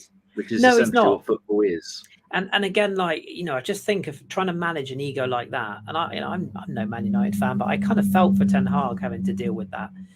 And I just feel like the only part of the sympathy I have, if that's the right word, or the empathy I have maybe for Ronaldo, is that, as you rightly said, Karl, he's probably been, like it or lump it, the second best player of the modern generation. And I do personally think Messi is clear. That's my personal view, and it's one or the other. But he's definitely, if not the best, one of the best two in the last 10, maybe 20 years of modern day football. And I think the kind of sad part about what he's doing with his career now is that he's not going out gracefully, and he's not going out at the top of his game. And whether he signs for Al Nassr or goes back to Sporting or ends up in MLS or whatever, it's a step down from Man United. That should have been the glorious sort of finale, him coming back to Man United, having a season and then walking away. And whether he did make some fairly good points about what Man United are as a club in said interview, but it was all done the wrong way. It was all like, look at me, look how it's affected me, look at, and what he went through with his, the loss of his child is heartbreaking. Of course it is. But other people in the real world go through that as well, and they're still expected to return to work. They're still expected to pick up their lives and seek the help that is offered. This is a multi-billionaire footballer who's never wanted for anything, and unfortunately, okay, part of the ego is part of his footballer. People always said, you take the ego out of Ian Wright, he wouldn't have been half the footballer he was. Thierry Henry, exactly the same. we love Thierry Henry. Man was an absolute twat on the pitch at times. Like, he was a wind-up merchant. We loved it as Arsenal fans because he was one of ours. We'd have hated that against us. And I just feel like with Ronaldo there, this could have been his redemption arc, this tournament. He could have come in and said, look, I'm not part of the, Ramos is the next big thing, or, João Felix, whatever. I'm here to cheerlead. I'm here to support. I'm here to help the younger players. And instead, he's barreled in, and you could tell that was a fake smile when Ramos scored that first goal last night. He knows the camera's on him. He does, and it's just it is tarnishing his legacy. And yeah, as an Arsenal fan, I couldn't give a fuck. It's nothing to do with us. But from a purely football standpoint, and although I know Messi has a bit of an ego as well, and I know he's not always the most amiable character off the pitch, but those two are going to be thought of very, very differently, very differently. And I just feel like with Ronaldo, it's a sad case of he's kind of like the dad who turns up at sports day, in his 50s, and he's got like the brand new Nike spikes, and he thinks, oh yeah, I'm just going to beat all the dad, because he can't let it go. To let it go. It's like, he's the football equivalent of a comb over. Yeah, exactly. Yeah, which maybe I shouldn't go into in too much depth. But yeah. Luscious locks. Sometimes you just have to accept the game's moved on, your time is done. And like Soares and Cavani and all the rest, he should have bowed out gracefully. And his talent, you can't deny. His talent's insane. But the ego that goes with it, and I think somebody mentioned it on a podcast I was listening to earlier, if he'd have just been a nice bloke, and he'd have come across well and have been one of football's nice guys, you wouldn't see as much hate as you get. But unfortunately, who's that bloke who played for Wickham, who played in the massive, big, muscly bloke? Oh, Adebayo. Similar thing. Everybody loves him because he's a genuinely nice bloke. Played for years and years because for the genuine love of the game. But someone made a good point on Twitter. They said if he does go and play for Al Nassr or Al Sadd or which one it was, he said his goal record should be frozen where it is now because he's just stat padding going there. But it's the Pele effect, isn't it? Counting Sunday League goals or whatever it was he was doing. Yeah. It's a shame. But fuck him. Yeah, they get 200 million a season. Not a bad way to earn a living, is it? No. Fucking hell. Can't complain. That's just nice work if you can get it. I want to quickly talk about the round of 16. I'm not going to go through every single game because some of them were flipping awful. They really, really were. So I'll just talk about the standout games. Femi, the standout. I'm going to talk about the standout game yesterday for me was obviously Morocco-Spain. That was probably the best game of football I've seen in a very long time. There's not very many 0-0s you see, and they're as exciting as that. That game, Morocco-Spain, obviously everyone thought that Spain was going to go through because they were the favourites. But, the fact that Morocco played, I think they played absolutely brilliantly. And especially it had every single piece of drama you could really think of, especially Spain missing that chance at the very last minute that hit the post. It was a really good game, and the penalty shootouts as well. Like had every drama you could think of. What did you think of that game? Because for me, in my opinion, that was the game of the round of 16. You know what? When we were going through the round of 16s, and all the results were going as planned, I actually said to someone, I said, "There's only one game that I can see that the favourite might not get through," and I picked that game. And it wasn't because I fancied Morocco as much. It's because I don't fancy Spain to score goals. Now, yeah, they had a lot of possession. They had someone said they had 1,000 passes or something like that. I think I heard that as well. Now, the problem is, how many shots on target did they have in the game? I don't think it was more than 2, if I'm not mistaken. That's a massive problem. And then you got a high energy team who one shot on target. There you go. You got a high energy team who basically were running on fumes in the last, 30 minutes of normal time and through most of extra time, but they were still getting chances. So it was a bit of a weird combination of 926, 1,019 passes, 926 were accurate. I mean, but do you know what? But I can't. I don't know if I find that entertaining. I don't know. It's like when they're winning, it's fun. And I mean, think about this. After they won the first game, was it 6-1 or 6-0? 7-0, wasn't it? 7-0. I mean, they didn't shot win their another load game. in that game. Yeah, they didn't win another game. They kind of dominated Germany, but as soon as Germany scored, you thought, oh, they're going to lose this from Spain, aren't they? 7-0, 7 different goal scorers. Yeah, so it's like they won one game out of 4 in the tournament, basically, and they're just a really, really strange team. I don't know if Luis Enrique is going to stay or if he's done now, because I just don't see what more you can do with this Spanish team unless they fix their goal scoring issues. But it might be a style of play issue. I don't know one really. Sorry, my screen is wobbling. I can see that, Phil. Don't worry, I'm trying to fix it. But yeah, no, it was good for. I mean, the penalty shootout. I mean, let me just talk about penalties in this tournament. Is there like a disease in football at the moment with taking penalties? Is something, because I'm thinking the Jordan Ayew penalty, the multiple Japanese penalty, the ones yesterday, are players just allergic to just having a proper run up? Lewin Disney, yeah. Didn't is the it with Spanish manager say, "I want you all to take 1,000 penalties this year"? Yeah, that was the talk. Yeah. But why are these run-ups just?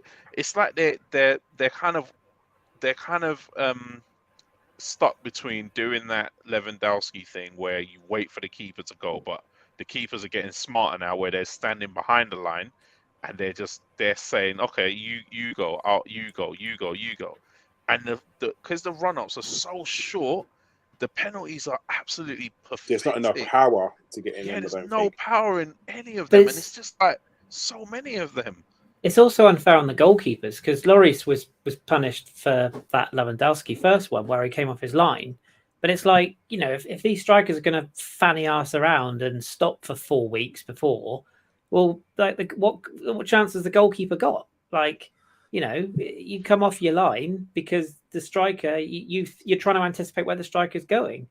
So personally, I would just make the rule, you know, you can have your run up as close or as far away from the ball as you like. But the minute you make a movement, you have to be moving forwards at all times till you strike the ball. You can't stop. If you stop, full stop, that's it. And Neymar does it as well. His penalty style is the same. It's just like Fernandes does it, doesn't he? Jorginho does it. It's just like, stop trying to make it look pretty and just hit the fucking thing, you know? Like, there's nothing better than a proper struck penalty. Yeah, it is like, and look at all the penalties that went in that Spain game. They were the ones that were struck properly. All the other ones that didn't go in were where the run-up is like 1 or 2 steps. There's no way you're generating any sort of power with 1 or 2 steps. And the keepers are getting a lot bigger and smarter. They know what they're doing. They've watched all the clips. They've seen, and you're right. Notes, it is don't that, they? Yeah, it is that cross between that Fernandes and Jorginho penalty, and players have now tried to modify it into their own versions of it, and it's so many missed penalties in this tournament. You wouldn't believe it. There's the Gallagher penalty as well, isn't there? The Preston striker, formerly of Blackburn, who he turns away from the ball, doesn't he? Before turns his back on the ball and then just turns and sprints and runs at it. Yeah, it's all John Aldridge's fault, isn't it? The Aldridge stutter. I just think, like, you know, Alan Shearer's era, you know, he took penalties and he absolutely twatted it, didn't he? Like Van Persie used to just Van Persie corner with power. And we've got previous C. Henry and Pires, Man City, those years ago.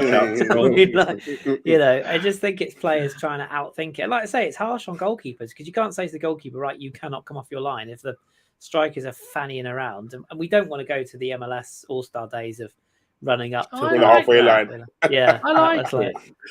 Yeah, I mean, it's different, but it's very American, isn't it? And by the way, while we're on the subject of annoying things, that countdown before the game has to go. That's fucking awful. What's that about? Seriously. But if you're good enough as a player, all you have to do is do the same thing every time. Right-footed, top left-hand corner. Just spend a few hours a day before the tournament, hitting it as hard as you can, because no goalie in the world is going to stand anywhere other than dead centre. I think it's Paul Cooper did it for Ipswich back in the 70s. He stood 1/3 of the way along the line, so he always knew where the penalties would be taken, and he saved 10 out of 11 penalties. But no one seems to have done that before. But if you go right-footed, top left-hand corner, you hit it as hard as you can, no goalie is going to have the hand strength to stop that. No. Yeah, and another thing teams need to start doing is stop bringing on players just to take penalties. Yeah, I agree. For God's sake, man. Didn't the Dutch do that? They brought on a goalkeeper. Was it Tim Krul? Yeah. Yeah. But I mean that's a bit different, because a goalkeeper, you don't need to be warm, you don't need to be fresh. You just got to have good reflexes and good judgment. When you're coming in cold, and I think one of them was Sarabia was one of them who came on, and he actually could have won it in the last second, but he hit the post. Like, it's not enough. So many teams haven't. It's like you've seen this formula so many times. You saw it with England in the tournament last summer. Like, just stop doing it. Just let the players. I mean, if you're gonna, what's the point? You've missed all 3 penalties. So now what? The Japanese penalties. Japanese penalties were awful. Be an international team of that quality and miss all of your penalties. No. Barnett could have done that and scored at least one of those penalties. The mighty Barnett. Did you hear about unforgivable? Did you hear about this idea that they were thinking about trialing in the Nations League, where you, for all knockout games, you have a penalty shootout before the game, so that they've been the talking game about is that level, for years, though, haven't they? Not before the game. The downside to that would be the team that won the penalty shootout just plays defensive football for the whole game, knowing they're through. Exactly. That's why it wouldn't work. Yeah, there was talk about it. Better system. No. It's jeopardy, and if I always think if you can't put a ball away from 12 yards, regardless of whether you've got a guy with his cock out behind the goal, or one man and his dog, or 74,000 people calling you a whatever, like, that's your job, to quote Roy Keane. It's his job. I tend to agree with you, Kris. Like, you're telling me that I can have a free shot on goal, like in this massive goal from 12 yards out, and only one person like between me and the goal. Come on now, you as a professional footballer, you would, like Danny said, you would just twat it as hard as you can. You would try and get the most amount of power on that ball, because, like you said, no goalkeeper, if you hit a top corner, is getting there. They're not. It's just not happening. And if you miss, you miss. I mean, Saka came back from it. He look at the career he's had since. That could have killed him. It didn't, because he's got a strong mental attitude, and he's come back stronger for it. Step up. But TIFO on YouTube, people, go and have a look. TIFO, they did a quick 7-minute video on YouTube about this. And there's a system called GDS, goalkeeper, defender, striker. Striker starts with the ball. There's a goalkeeper in his area. There's a defender between him. You've got 20 seconds to try and score. But that could just go on forever without anyone. That's a bit American FIFA drill. Yeah. Like, I do like the how long would it go on for? Yeah. What you said, Kris. I think that is for... I think my cat's got mad cow disease. I think that would work. That would work for the fans, because it's entertaining, but it wouldn't work from the point of football. You can't beat normal penalties, can you, Karl? No. That would be just like American football style, wouldn't it? Like the game would just carry on for ages and ages and ages. Just quickly touching on the games. I'll come to you, Danny. The games at the moment, they're 3 o'clock and 7 o'clock. The fact that they start at 7 o'clock and finish at 9 o'clock, I think that's absolutely brilliant. Because if you was going to a game, and Femi, like, you go to more games than I do, like, if a game was starting at 7 and you're out by 9, instead of these like starting at 8 o'clock or starting at 7:30, that difference, I think it makes a hell of a lot of difference. And plus, you can get home earlier. Would you be a fan of the Premier League instead of Monday Night Football? I think their games are 8 o'clock, aren't they? Would you be a fan of the game just starting an hour earlier at 7 o'clock? I think we are going to see some of this because of the cost of electricity. Clubs, shops, everyone's going under. I mean, I talked to Kris about how much money I owe. I owe the best part of about $8,000 in electricity bills. I'm not paying. I've told them to go fuck themselves, all of them. And you will see clubs applying to have midday kickoffs because they can't afford the amount of money it costs for floodlighting. So I think that is definitely going to be a thing coming up. I think it saves clubs some, because at the moment it's only Premier League and Championship games that aren't going ahead, I think. The top two tiers in English football. But the games are going to... Danny. Is it? Oh, okay. But you are going to see people doing this because they can't afford it. But even if it was normal times and the electricity companies weren't trying to kill the infirm, the old, the sick, and the dribblies, I like the Italian version. Nobody does anything on a Sunday. Sunday's the worst day of the week. Italian football play all their games on a Sunday. I've never understood why British football play their games at 3 o'clock on a Saturday. It's the worst time to do it because Saturday is a day where you with your family, you're going to go out and do shopping because all the shops are open. Move it all to a Sunday. Have all the games on a Sunday like in Italy. It's not peak viewing, though, is it?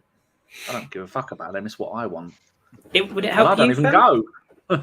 Would it help you, Sam, as a commuter? I think that's what I was going to say. I think that's the only thing with UK games is this the transport. People we know whose fault that is, don't we?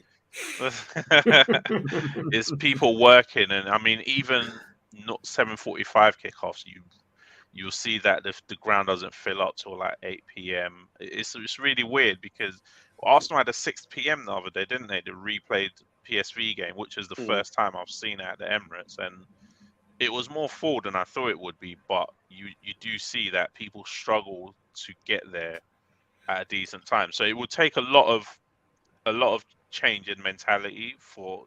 I think we're so used to it. I guess with the working from home culture now, That's true. there's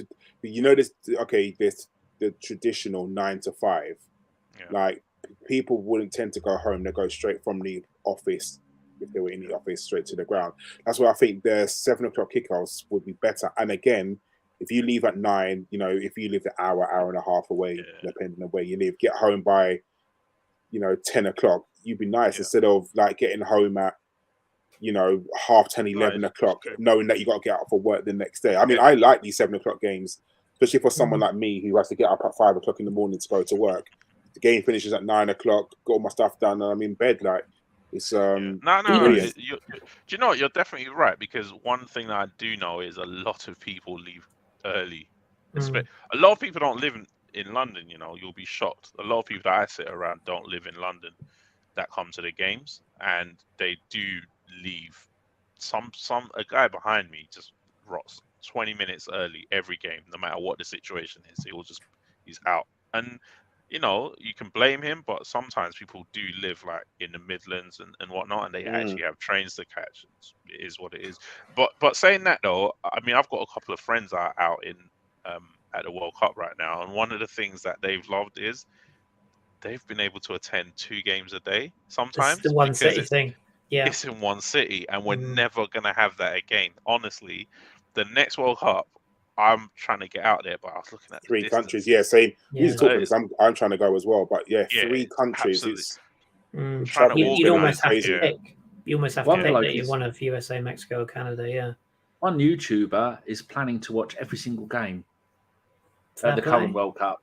There's a couple of French fans who cycled to Qatar from France, which is quite cool. They got to meet Deschamps, they got signed shirts, and got to meet some of the players, which I thought was quite cool. But that was one point I was going to make, actually. Like, as a viewer, I've preferred it because it is nice knowing that the game, say it finishes at 9, and you think, oh, fancy an early night, you can nip off to bed, or you've got between 9 and sort of like 10:30 to do a few bits and bobs.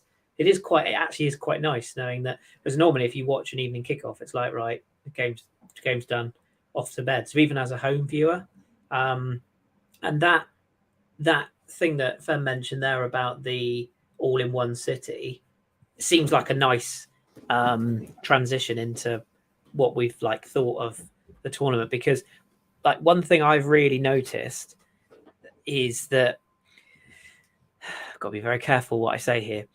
None of us on this podcast, and of any of ABW, not one of us has said that we're comfortable with it being in Qatar, with everything that's going on, etc. So just take that as a given.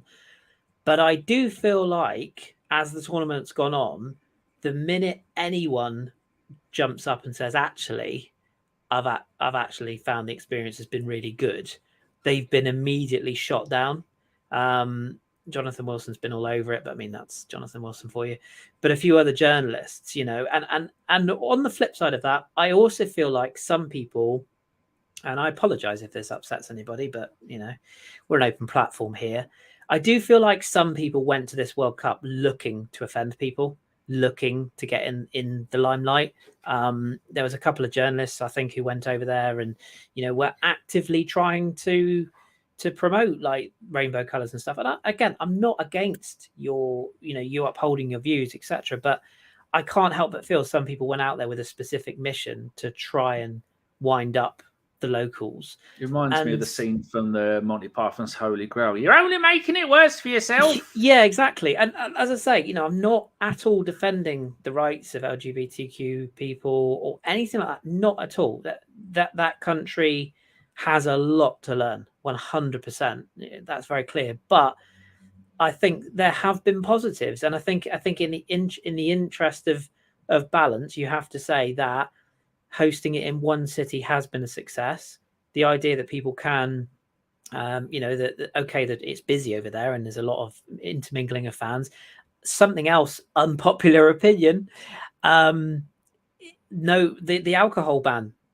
Nothing's been said, has it? Nothing's been said. And I know some people have gone over there and had these clever sort of like can coverers and, they clearly have a few beers or whatever, but you haven't heard about, English fans throwing plastic furniture at each other, and not just English fans, I should stress, but you haven't seen rioting. You haven't seen now, whether that's because it's been very quietly brushed under the carpet because of what might actually happen to you if you kick off over there. Who knows? It's not but booze field. Yeah, fuel. but it I think on the whole, and I forget the guy's name. You might know this, Karl. You might have seen this tweet. The chap who presents on ITV coverage. I can't remember his bloody name. He'd done the walk along, didn't he? Yeah. The river with the camera. Yeah, is it Martin something? Or I can't remember his name. I know. I thought his video was excellent. I thought he spoke really well, and I thought he came across in that video like he's like, yes, there's a lot of things that this country has to learn. There's a lot of lessons that need to be taken, and there's a huge step forward they need to make. And one of the things that I think Football Weekly have covered quite well on the podcast is this tournament has absolutely nothing. We're not going to learn anything from this if these issues are not highlighted in 6 months, 2 years, 4 years. Like, it's no good just highlighting it just because the World Cup's there. These issues need to be fought ongoing. But from a purely football perspective, I think you have to, you have to take the positives, and you have to say, hosting it in one area, a very rich area, has to be said as well. Facilities have been good, and I haven't seen many people coming back with negative sort of thoughts or viewpoints. And like I say, if you haven't seen it, look up the guy's name. I'll try and find his name out. But the ITV presenter on the coverage, he just did, like Karl said, just like a walking along selfie video on his phone, just talking about the things that were actually really good and were a real positive from the tournament. So I think in the interest of fairness, I think like you have to say some of it has actually been a big win. And if we can take the positives, then we should. Do you think it opens the door to the likes of Saudi Arabia possibly getting a World Cup? Because they will get it. They will get it because money talks, aren't they? Yeah, money talks. They will get it, 100%. But at least they've got a half decent team. And also, I think Fem made this point earlier on about Morocco. I think it's been long overdue that an Arabian or African country. We've had South Africa previously. Now we've had an Arabian World Cup. They deserve every opportunity to host a tournament like this, just like the US, Canada, and Mexico do. One day we might get it in. I don't know. Australia? Yeah, Australia would be fantastic. I think that would be a disaster having it in Australia. No one can get there. Even if it's an Australia-New Zealand thing, there are certain parts of the world that should not get a World Cup. And the Middle East is one. By the way, it's Mark Pugach. That's the chap. Thank you. Australasia is another one that shouldn't get it. But how far is Australia from South Korea, for example? I mean, yeah, exactly. You can't just think of it from a UK point of view, yeah, exactly, or European point of view. We've had to, we've sent it to South Korea. We might have it on the moon one day. I mean, but yeah, I mean, it's. And I bet Argentina fans will find their way there as well. Yeah. Yeah, and you've got to have balance, like North Korea. Yeah, maybe not Loki. That wouldn't work out so well. But yeah, I do think that. Yeah, I think every country deserves the right to host it. And I'd be very interested to see, because I don't think despite all the positives that South Africa had from it, I don't think there's been a huge legacy left behind. I don't believe legacy of white elephants and debt. Well, white that's what I elephants, mean. I think isn't that I what think it's their called? A country, white elephant when you've got massive stadiums. Yeah, they've and regressed. they're still paying for that. But then that said, it happened during Italia '90. Half of those stadiums are all gone now, aren't they? So I mean, it's the world's moved on, of course. But yeah, they do deserve an opportunity in other countries to host it, and I'm looking forward to the US, Canada, and Mexico just because. You could argue that Canada should have no part of that. I mean, it's only there because it's geographically connected to the USA. Mexico have had 2 World Cups. One they hosted and one they stepped in and hosted it. I think it's meant to be Colombia or someone like that, or Argentina. USA '94 was a brilliant World Cup for my memory, and I know a lot of people remember. Nation, then. They didn't even have a league, did they? Exactly, and everyone remembers that Diana Ross penalty. But yeah, it was a brilliant tournament, that, and maybe it's a bit of nostalgia in me, but as a kid who had like a portable colour TV in his bedroom, watching football at like 11:30 at night on a school night was amazing. Like, whether I'm going to feel that way when I'm, what will I be then? 40, well, for nearly 44. But yeah, I know I'm old. But it will be quite cool to see, late night, because people like OG and Dom, they get up to watch Arsenal games at that time of the morning, so it'll be quite cool for us to do the same thing. I'm a bit I know they're obviously going to convert some American football stadiums into football stadiums. I'm not calling this soccer because fuck you, it's called football, not soccer. Yeah, fuck you. But the thing is, it's going to be weird because that is in the middle of the American Football League, so it'd be interesting to see. I know, like that up the road, they have a stadium where obviously the pitch comes out and the American football pitch comes up. But Femi, someone who watches American football as well, it's going to be that. So you can almost guarantee that the stadiums are going to host football games. Obviously, the LA Rams stadium, that brand new Stan Kroenke is going to want a part of that, so he's going to host the stadium. I think there's a couple in New York. Definitely. So we have got obviously some big football stadiums in America that are going to host games, but there are obviously some American football stadiums who are bigger, better, and they're definitely going to build some. Mexico are going to build some stadiums as well. That's a huge football nation. Oh Mexico. wow! Yeah. Okay, so I'm looking at the list now. Wow, they're going all in here. Yeah, there's a lot So of money. AT&T Dallas. I've been to that stadium actually. Was it $2 billion stadium? My days. It's impressive. Let me put it like that. And Well, Atlanta United it's theirs is like 90,000. it will be in the summer, so it's out of NFL season anyway. So we do it for them. I mean, it's these stadiums are so state of the art that Tottenham change their stadium every other weekend for NFL, so it's literally just either they do the retractable pitch or They incorporated the design, didn't they? Yeah, so the NFL season doesn't usually start till September, October, so there's plenty of time. These are like massive 90,000. Do you know what I'm thinking in my head? I'm still thinking it's going to be winter. Yeah, and I was thinking because they're playing NFL now. Yeah, that's what it is. Yeah, you're right. There is no NFL in the summer. Yeah, sorry. Are they using Soldier Field on that list? Yeah, they got Soldier Field. No, they don't have Soldier Field. They had Soldier Field last time. They've got Arrowhead, which is Kansas City. They've got Gillette Stadium, which is the New England Patriots as well. Miami and Atlanta are building a new stadium. Yeah, Miami. I'm sure the Miami one is the normal football team stadium. I'm pretty sure. because that's and obviously you've got SoFi, which is Stan Kroenke's baby. Yeah, which is another, $2-3 billion stadium. So no, and I guess do they have the Rams stadium on there? Canada, was it Montreal? Montreal got one, and isn't there the one in Canada? Wasn't that where Drogba played, and they've got an artificial surface, and he said it basically cost him the end of his career because he couldn't play home games. I think that's Montreal. I want to say it's Montreal, but yeah, they've got some pretty big stadiums in Canada, haven't they, as well? So, whereas I think the Mexican ones, based on what I've seen of the Mexican league, the major things they will need is not the capacities; they'll need the security and the modernization done on them. So I don't think you'll see too many stadiums built from scratch in Mexico. I think you'll just see like Tigres and what's the other big club over there? Millonarios? There's another big club. But yeah, I think the Azteca. You'll see like grounds that have got Azteca, Monterrey. That's it. Yeah, they've got big stadiums. They'll need modernizing, and they'll need a lot more security because, as we know, Mexican and Argentinian fans a bit tasty. Can get a bit spicy. That's going to be. Yeah, but it'll be good. I think it'll be good. I'm happy. Right, I'm going to wrap this quickly up. Femi needs to talk because I'm definitely going to go over there.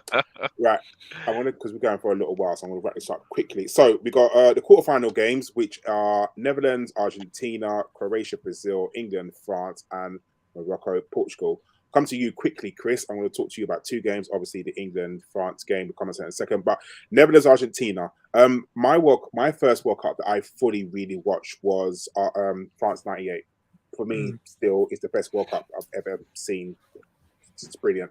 One of the standout games with that was obviously Netherlands versus Argentina, with probably the best goal I've ever seen scored in world football. Obviously, the Bergkamp one, Frank de Boer, long ball up the pitch, Bergkamp controlled, nutmeg Ayala, who arguably was probably the best defender in the world at that time, and scored with the outside of his boot brilliantly.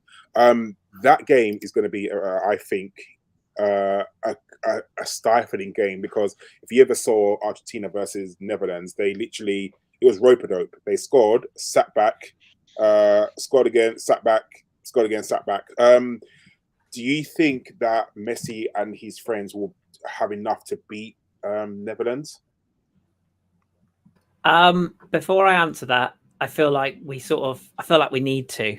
Hopefully you can hear this, but I feel like we just need to do this. Met het balbezit voor Frank de Boer. Frank de Boer speelt de bal. Heel goed naar Dennis Bergkamp. Dennis Bergkamp neemt de bal aan. Dennis Bergkamp. Dennis Bergkamp. Dennis Bergkamp. Dennis Bergkamp. Dennis Bergkamp.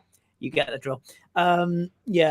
Just memories of that commentary. It was just so good, isn't it? It's just that commentator. Wherever I saw that in my head as you were playing it. Yeah, I know, it's That's one of those iconic moments. Yeah, I just love it. I've lost track of your question. I got all Dennis and I got all excited. Was the gist of it? Do I see Holland getting through, or Argentina essentially? Yeah. Yeah, sorry. What the things Dennis Bergkamp can do to a man of my age. I think Argentina will get through this game just purely because I think, or do I? The Louis van Gaal thing has got a huge pull, hasn't it? Like since, and God bless him for doing that tournament when he's in such poor health. Is he ill? He's got cancer. Quite an aggressive form as well. I think it's throat cancer he's got or something. It's quite a severe cancer he's suffering with, and he basically said he would see out this tournament and then he's going to retire. So that sort of stuff has a huge pull on the mentality of the players, and they, don't get me wrong, they will run that extra yard. They'll put in that extra shift. I just have a feeling that Messi might be the difference, and I know that's the most obvious thing to say in the world, but yes. Cody Gakpo, we mentioned earlier on, Dumfries had a good tournament. The keeper's been good. We know Van Dijk on his day is one of the best sort of defenders around, but they've also got Daley Blind. Depay runs hot and cold.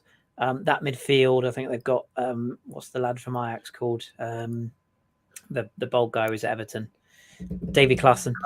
I just sort of feel like man for man, Argentina have got a better setup, and I know Argentina have got Otamendi at centre back, for Christ's sake, but I just feel like Argentina will edge it, and I can't give you any other answer than Messi, because I just feel like it's his tournament. Like, this is his opportunity to get to the final, and I think that's where Argentina will get. But I think I'm right in saying that hang on, they're on the same side of the group as Brazil, aren't they? Bracket as Brazil. Yeah, so it'll be a Brazil. If they both get through, it'll be Brazil, Semi-final. Argentina semi. So that's tough. Yeah, I'm going to nail my colours to Argentina's mask, but I couldn't sort of tell you why. It's just a feeling I get. And Holland don't have Dennis Bergkamp, so this is true. I'm not going to ask you about France-England, Kris. I will, but I'll come to Femi first because we know your thoughts on it. You might be surprised, actually, but go on. So, Femi, France are obviously the favourites. I get that, but I never thought I'd ever say this. Never in my life, and I feel like England will have just a tactical nous to beat France. Man for man, France have got the better players. There's no doubt about that at all. I feel like they definitely have every aspect on the pitch. France have better players. But I just feel like England will have the momentum. And I know it's been built up as in Kyle Walker versus Kylian Mbappe. Let me make this clear. There is no contest there. Kylian Mbappe will absolutely roast Kyle Walker, and he's going to do that in the first minute. And Kyle Walker is going to think, "What the fuck has just happened here?" It's going to happen, 100%. But I just have a sneaky suspicion that England just might pull over them. I don't know. Do you have the same, or do you think that France's team spirit and obviously their, I guess their individual players will take care of England? Yeah, this is one that when I mapped out, I couldn't work out all the groups, but this is one of the groups that I did map out was England meeting France at this stage. And for most of the time, I thought, yeah, France would win. But for some reason, I kind of got that same feeling as you. And do you know what it is? It's like that thing that France had, that Germany had, that Spain had, where a team just progressively gets further and further in tournaments until it's their time. It's very rare, maybe Belgium, that a team makes that progression and then doesn't get to that final hurdle. And I think this might be England's time to get to that final hurdle. And this is their biggest test because every other tournament that they've been in with Southgate, they've never beaten a team that they shouldn't have beaten. They've never gone into a match as second favourites and won the game. Most of the time, whenever they come up against their first toughest opponent, they usually lose, whether it's Croatia last tournament or Italy in the last one before. If you look at all the games that they play, they're always the favourites or it's a level playing field. This is the first time that they're not favourites, that they have to win. Otherwise, it becomes a psychological problem going on. But when you say man for man, France are better than England in every position, yeah, they are, but England have improved a lot. Maybe not at the back, in defence, maybe, but I like the balance of their midfield. And I think it's gonna be so tight. Like someone said in the chat, I think Loki said it could go to penalties. This one, it's that tight. It could be that tight. And one thing that I'll be worried about if I was France is just England on the break. They're really good on the transition, whether it's Bellingham or if they bring what's his name on Rashford on or Foden. They seem to just have this thing where if you let them break on you, they seem to be just devastating. They don't have a lot of shots, but they seem to make every shot count as well. Hey, no, I understand. I'm going to give the floor to Kris. What is your views on this one, Kris? Are you feeling, as a French fan, are you feeling even just a little bit nervous about this game? Just because, like Femi said, because I never thought I'd ever say this, but I do think England's midfield is better than France's. But then again, France just have this. Kylian Mbappe is just a wonderful player. He really is. Olivier Giroud, as much as he's ridiculed by some Arsenal fans, he knows how to find the net. He's just very good. And I think France's defence as well is really good. I just worry about France's midfield. But do you think France have enough about them on the other areas of the pitch to sort of not dispatch England, but enough about them to beat England? Yeah, I mean, the first thing to say is hats off to Olivier Giroud, the men's record holder for number of France goals, 51 now. So he is out on his own, although I think it's safe to say that 23-year-old Kylian Mbappe will probably take that off him fairly soon. to answer your initial question and putting cards on the table, I am concerned about this game. Yeah, Jez and I did a French Foot Weekly pod yesterday, and we previewed the game, and both of us have. We were both quite pessimistic about France's chances in this World Cup even before the tournament started. Jez was worried about them getting out the group because he just had this bad feeling. I thought they'd get out the group, but I was concerned about the second stage and beyond, just because exactly what you said, the midfield is not what we would have liked it to be. Losing Hernandez in the first game, albeit to be replaced by his brother, was another blow. There's been quite a few issues.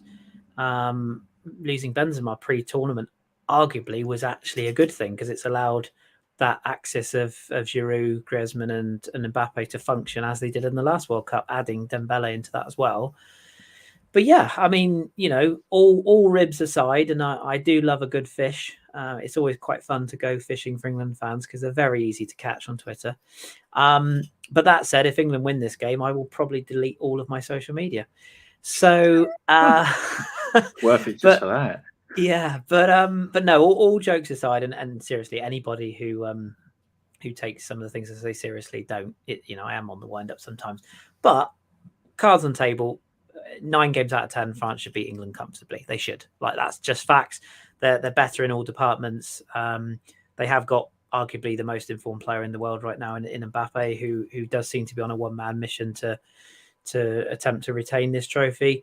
But 100%, yeah, England have got some good players. They've got dangerous players. Saka's playing very well. We know about him. Despite my slight reservations about Bellingham being the second coming of Jesus, because he's not. He is a very talented midfielder. But I think, as Femi said earlier on, the Karl Walker thing, I don't buy that. People keep bringing up the fact that he defended very well against him for Man City against PSG. Yeah, 3.5 years ago. Different times, people, different times. And I think if you're France, I said this to Jez on our pod, you don't look at Mbappe versus Walker. You look at Mbappe versus Harry Maguire. That's what you look at. He's a very intelligent footballer, Mbappe. He's not just going to sit casually on that left wing the whole game and thinking, I'll just keep running at Karl Walker. He's going to pull on to the defensive weakness. I still think Pickford's a weakness. I know he makes good saves, but I think he's really erratic as a goalkeeper. That could be a weakness. But from a French perspective, yeah, I am concerned about it. And I genuinely do think this is one of those gimmies. I think it could be all over in 15 minutes, and France sort of become the side we know they are, and they could blow England away. But equally, I would not be surprised to see England in front in this game. And that's one thing we haven't seen in this tournament. We haven't seen England behind yet. And that will be the real test, is if France take the lead, have England got what it takes to come back in a game. If England score first, it could be quite a long night for France because, they will want to play on the counter. And I think Southgate, it'll be very interesting to see if he sticks with the back four or whether he does revert to the Southgate that England fans know and grudgingly don't really like, where he does go into his shell. Because I think that's playing into France's hands. If you want to beat this French side, go at them. And we saw Poland were bloody dreadful in this tournament, but they had a couple of attacks in that game where they actually attempted to attack, like football teams should. And France were on the ropes, and it took a very good Lloris save and 2 goal line clearances for them to not be behind in that game. So that you can get at them. And yeah, I am concerned, and I think Loki's spot on there. I think it's probably 60-40 France, but on the night, anything can happen, and I will not be surprised if England do get through this.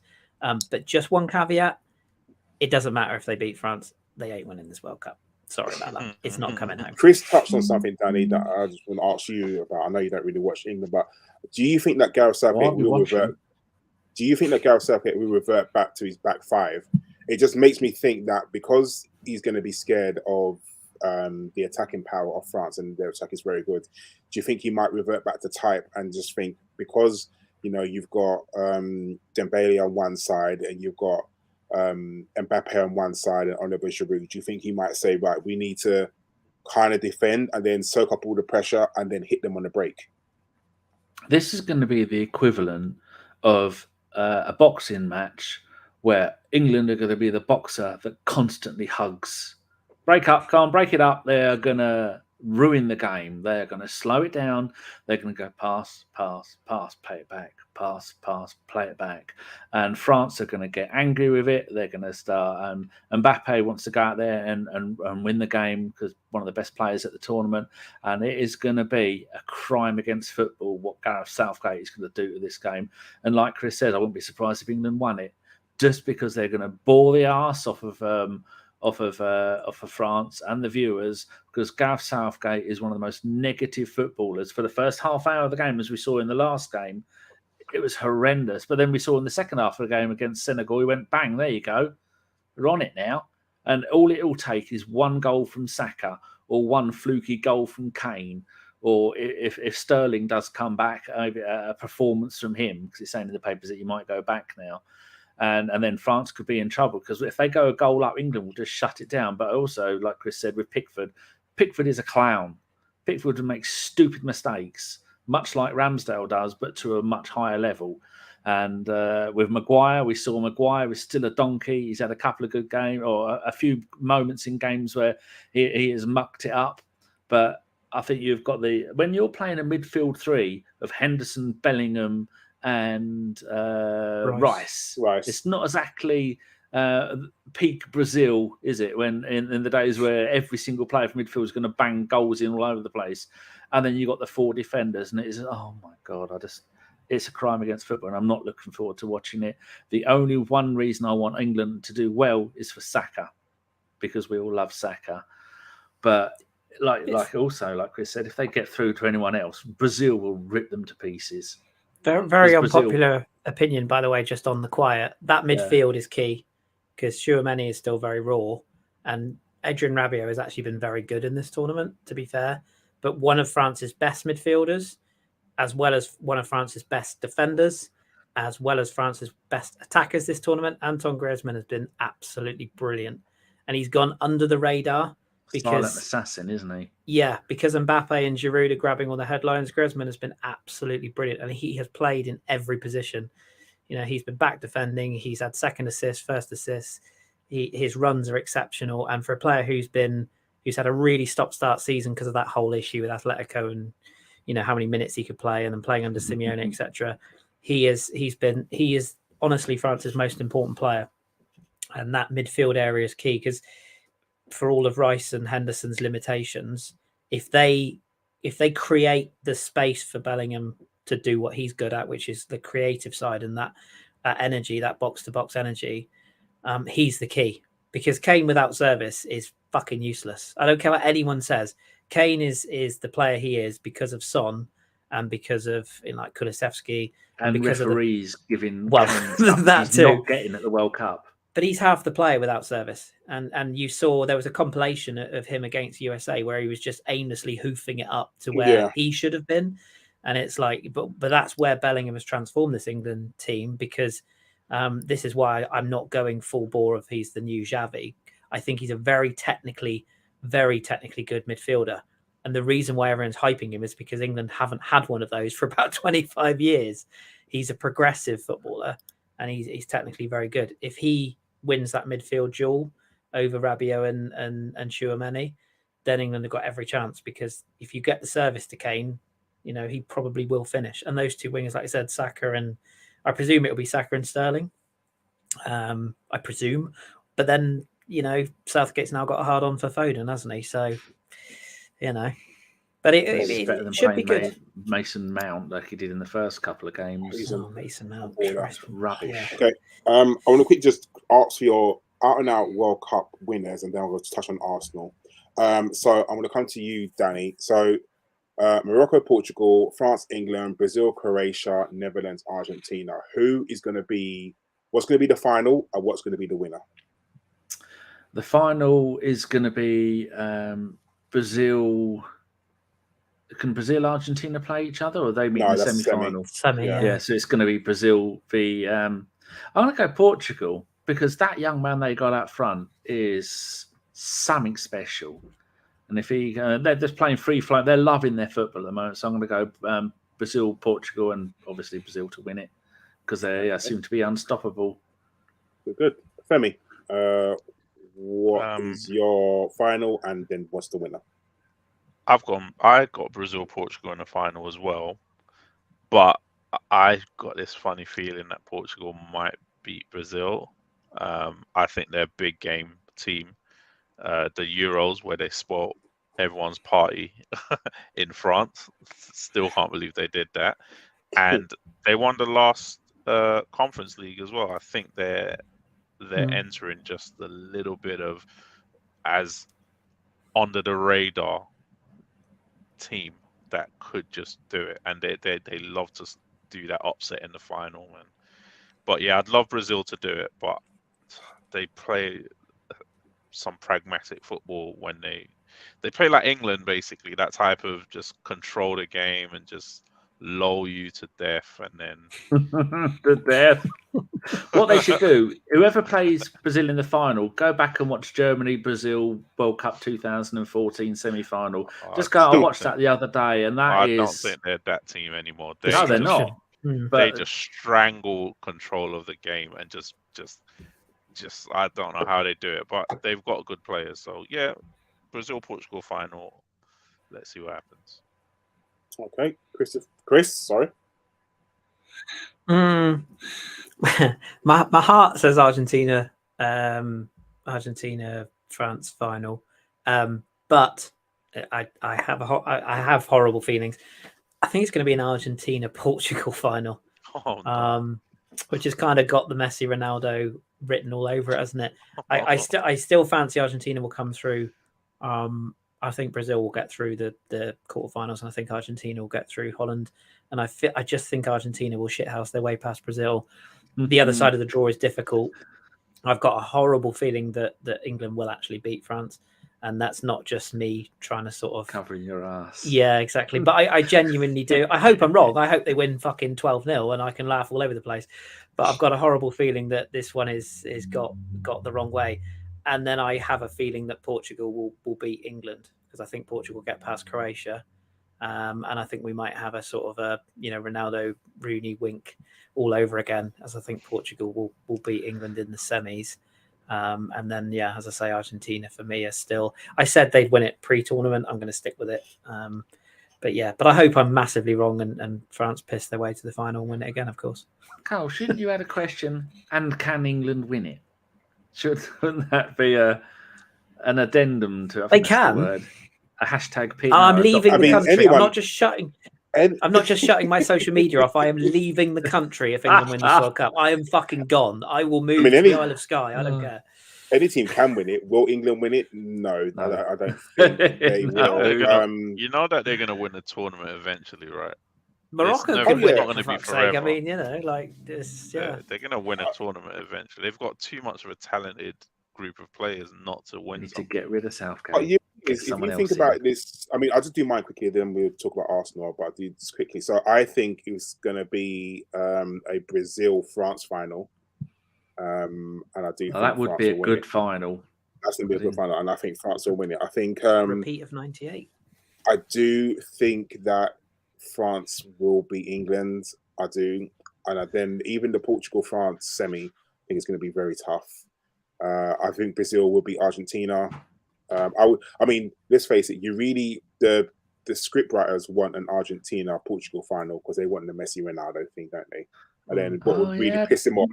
What would really piss him off is that if Ronaldo didn't start, like, on the bench, he would fucking throw. He would throw. Messi ran past him with a trophy at the end there. Yeah, like that's what people want. But I storms down the tunnel. Yeah, I think France have enough about them. Definitely. But just touching on what you said, Danny, you think Kane is what? Kane's what, 29, 30? I think he's 31. I think he's 31, yeah. Who, Kane? So this technically... I'm not Googling him. I don't want that on my phone. No. But this could be his last World Cup. So you think 4 years' time he's what, 35? Is he still going to be England's number one talisman at 35? You would like to think not. Like if he's still 29. He's 29. So it's okay. So it's going to be what, 34? Even 34 in 4 years. Is he going to be the talisman for England? Like, should he be starting? No. I think personally, I think Southgate is trying to make him break the record because you can tell how he never gets substituted. And I think once he breaks the record, then he needs to, if Southgate's still in charge, the next person needs to bring him in. But I think it's going to be like a Beckham situation where he's going to have to quit or he's going to have to give up before he gets dropped because no one's going to be brave enough to drop him, just like no one's brave enough to ever drop David Beckham from England. So we'll see. Yeah, so that's me. All right, that's the World Cup roundup. So I just want to touch briefly on Arsenal. So at the moment, we've only got 4 players left in the tournament. Of those 4 players, I saw the tweet you did. Very good. Only one's a starter, really, and that's Saka. And we've all heard the news that Gabriel Jesus has just had a knee operation and potentially out for 3 months. Kris, I'll come to you quickly. We touched on Matt Turner sort of being the star for USA and sort of playing well, but has any, apart from Saka, obviously, has any other Arsenal player kind of grabbed your eye in this World Cup tournament? The ones who have played, I guess. Probably just Granit, to be honest. I think he's, I mean, barring that sort of nightmare that Switzerland had last night, I thought he, I just think he's been I think he performed solidly for Switzerland, carried on his Arsenal form. I saw the stories today that he's gone straight from the World Cup straight to Dubai to rejoin the Arsenal squad because he wants to win something. You know, he's very committed. He doesn't want to go on holiday and whatnot. So I think his attitude's been brilliant. And in that game with Serbia, which was obviously very emotionally charged for him and Shaqiri in particular, he's finally learnt the fine art of shithousery without end product, which I love. He's finally learned that you can bait someone in and then just stand there and go, yeah, come on then. Yeah, and what are you gonna do? What are you gonna do? Rather than charging in and lamping somebody and you know having to deal with the consequences. He seems to have evolved as a guy now. He's a wind-up merchant without end. So yeah, I think he's been good. But Matt Turner's the one I think who's come out of this. Saka as well, but we knew what we were getting with Saka, whereas I feel like Turner, I feel like he's his distribution was really good in this World Cup, which was the one thing that apparently he was lacking when he joined Arsenal. So that's good to see. And it seems like the American folks were quite happy with him as well. So yeah, probably those two and Jesus for all the wrong reasons. I just very quickly, I don't think he was fit even before the tournament, if I'm honest. I think they took, because he said he's been feeling pain for a month or two. Yeah, and I thought the Arsenal medical staff had gone on I thought we'd learned from this because we had it with Lacazette, didn't we? Where he was carrying that injury for about 6 months and eventually was out, you know, because they just didn't get it treated. And I just worry that Jesus' head overruled his heart a bit. His heart overruled his head a bit there, and I sort of feel like Arteta was never going to stop him going. Of course he wasn't, and he you know shouldn't have done, but I do worry that maybe that injury would have been more like a couple of weeks. And now because he's carried on playing through it, it's become a couple of months. But then arguably we played him through it as well. So we're as much to blame. So, yeah, I don't think we'll see him until the end of the season now, to be honest, which is probably a subject for another podcast. End of the season? Yeah. I think the rehab based on February. No, it's apparently it's anywhere between 3 to 7 months is the diagnosis, and I think based on what Dom's been saying in our group, I would, because you've got to think it's not just the recovery from the injury and the surgery; it's rebuilding the muscle, rebuilding the match sharpness, rebuilding the match fitness. Unless our season goes very deep into the Europa League, I would be very surprised if we see him before like March, April time. Jesus will rise in Easter, as Phil says. But yeah. We needed a striker anyway. Now we definitely need one. That's my view. But yeah. With that news, Femi, what do you think? I mean, obviously the go-to man is going to be Eddie, and I think all 4 of us can agree that as much as we really want Eddie to score and be the talisman for Arsenal, he's not that guy. He's not the man. I mean, we're top of the league at the moment. Eddie Nketiah is not going to be the man who's going to lead us to the summit of the Premier League, although none of us really think we're going to win it. Do you think now, like Kris just said, do you think a striker now has to be one of the most important positions that we need, as well as a centre midfielder in January?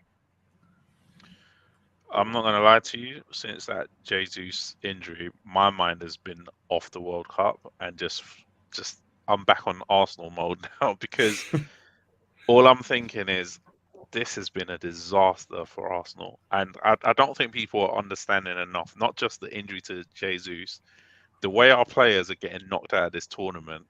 I know it might be for other players and other teams, but I can only concentrate on Arsenal players. They look devastated, every single one of them, whether it's Partey, whether it's Tomiyasu saying he needs a break from football, which As he said and that. then that's just a player that got knocked out this week, and he still can have a week off and come back for the games. Not enough, is it? Next week. We're getting to a stage where we're getting our top players, especially Saka and Martinelli, now that especially that Jesus is out, they're getting to this weekend knowing that any result that doesn't go their way is going to devastate them.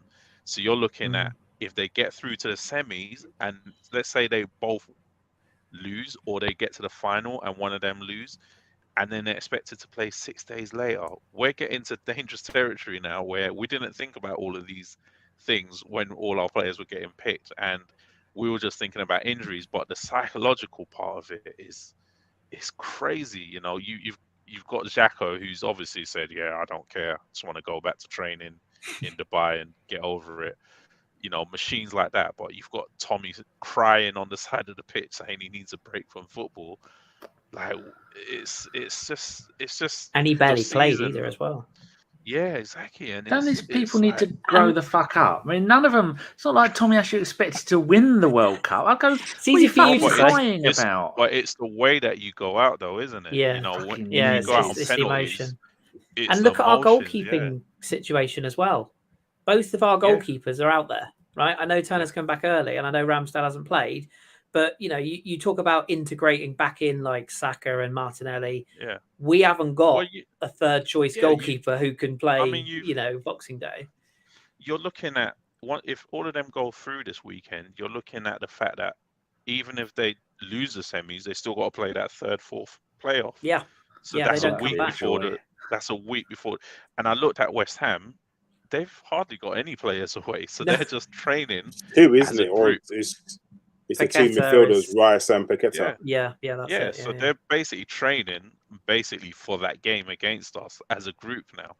So, you know, it's a bit worrying. You know, it's one of those things that, you know, it's good that we accumulated a lot of points in the first half of the season because I think we're going to need it, especially come January, looking at those fixtures.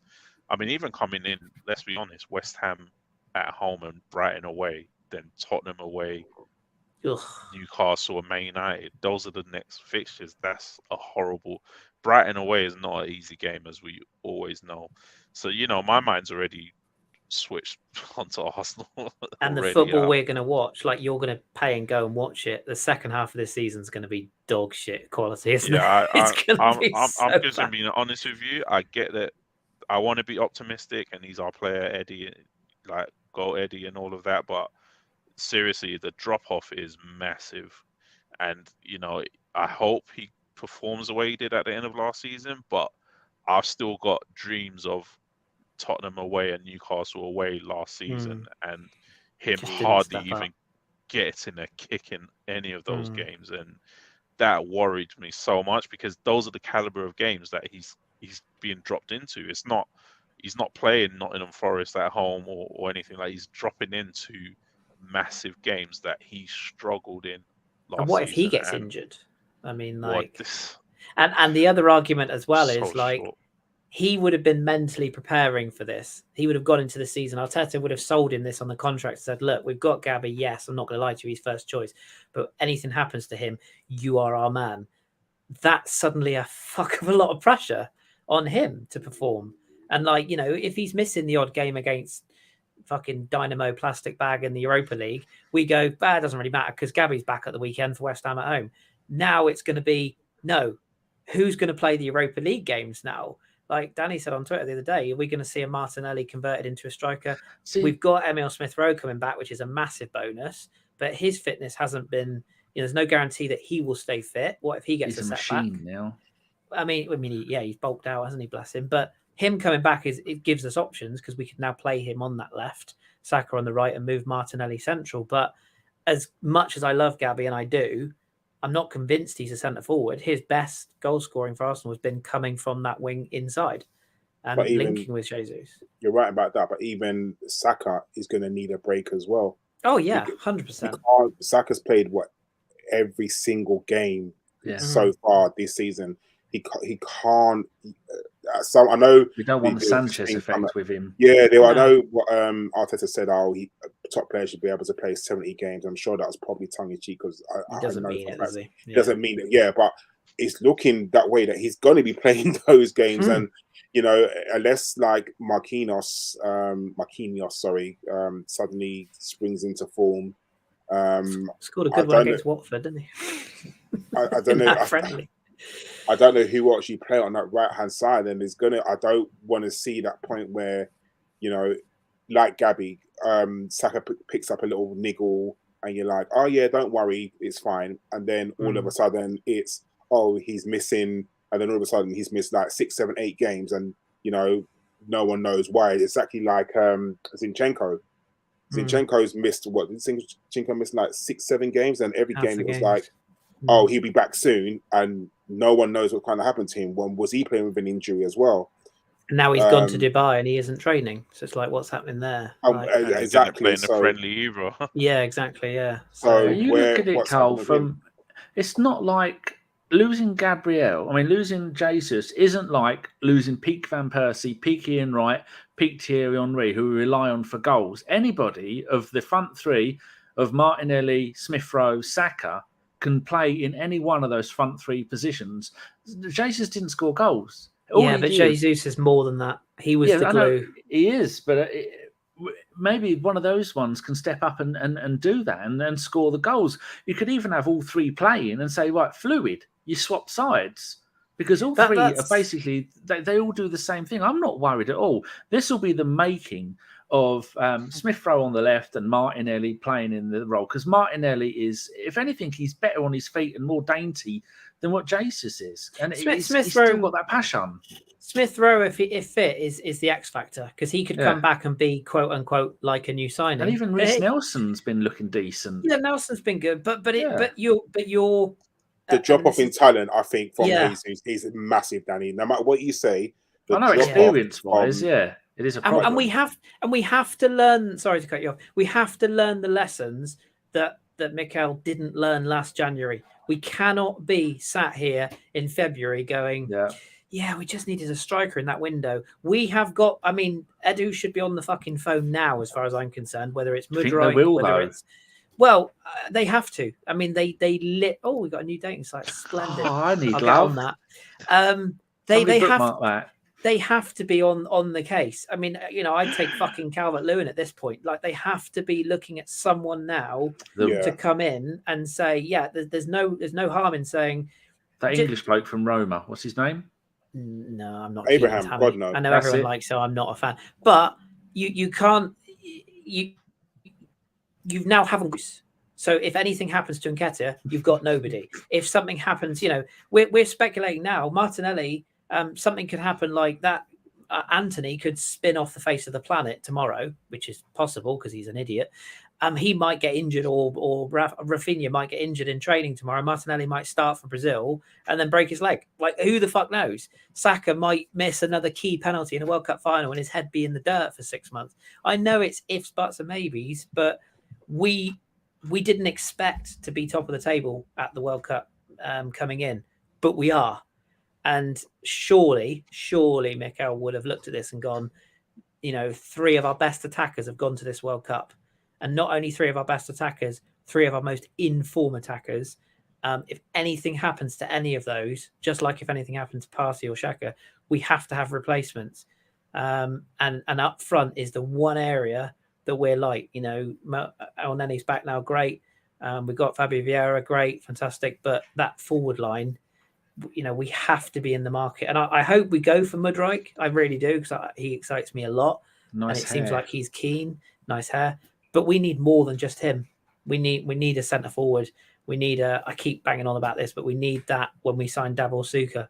We need that sort of experienced player who's going to come in, who knows full well that he's not going to be first choice when Jesus is fit, but is going to come in and do a job. Sylvain Wiltord, those type of players who will come in and get the goals that we need between now and the end of the season. Yeah, I agree.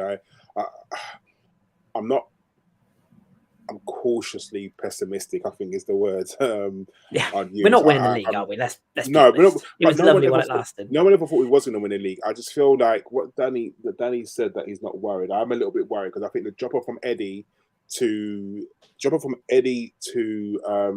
Gabriel is massive. It really is huge. And you're forgetting as well, like you said. So what was our games, Femi? So we got West Ham first of all, and then we've got Brighton away, and then we've got Newcastle to Tottenham. Is it? Yeah. And then Man United in the same month. And then Man United.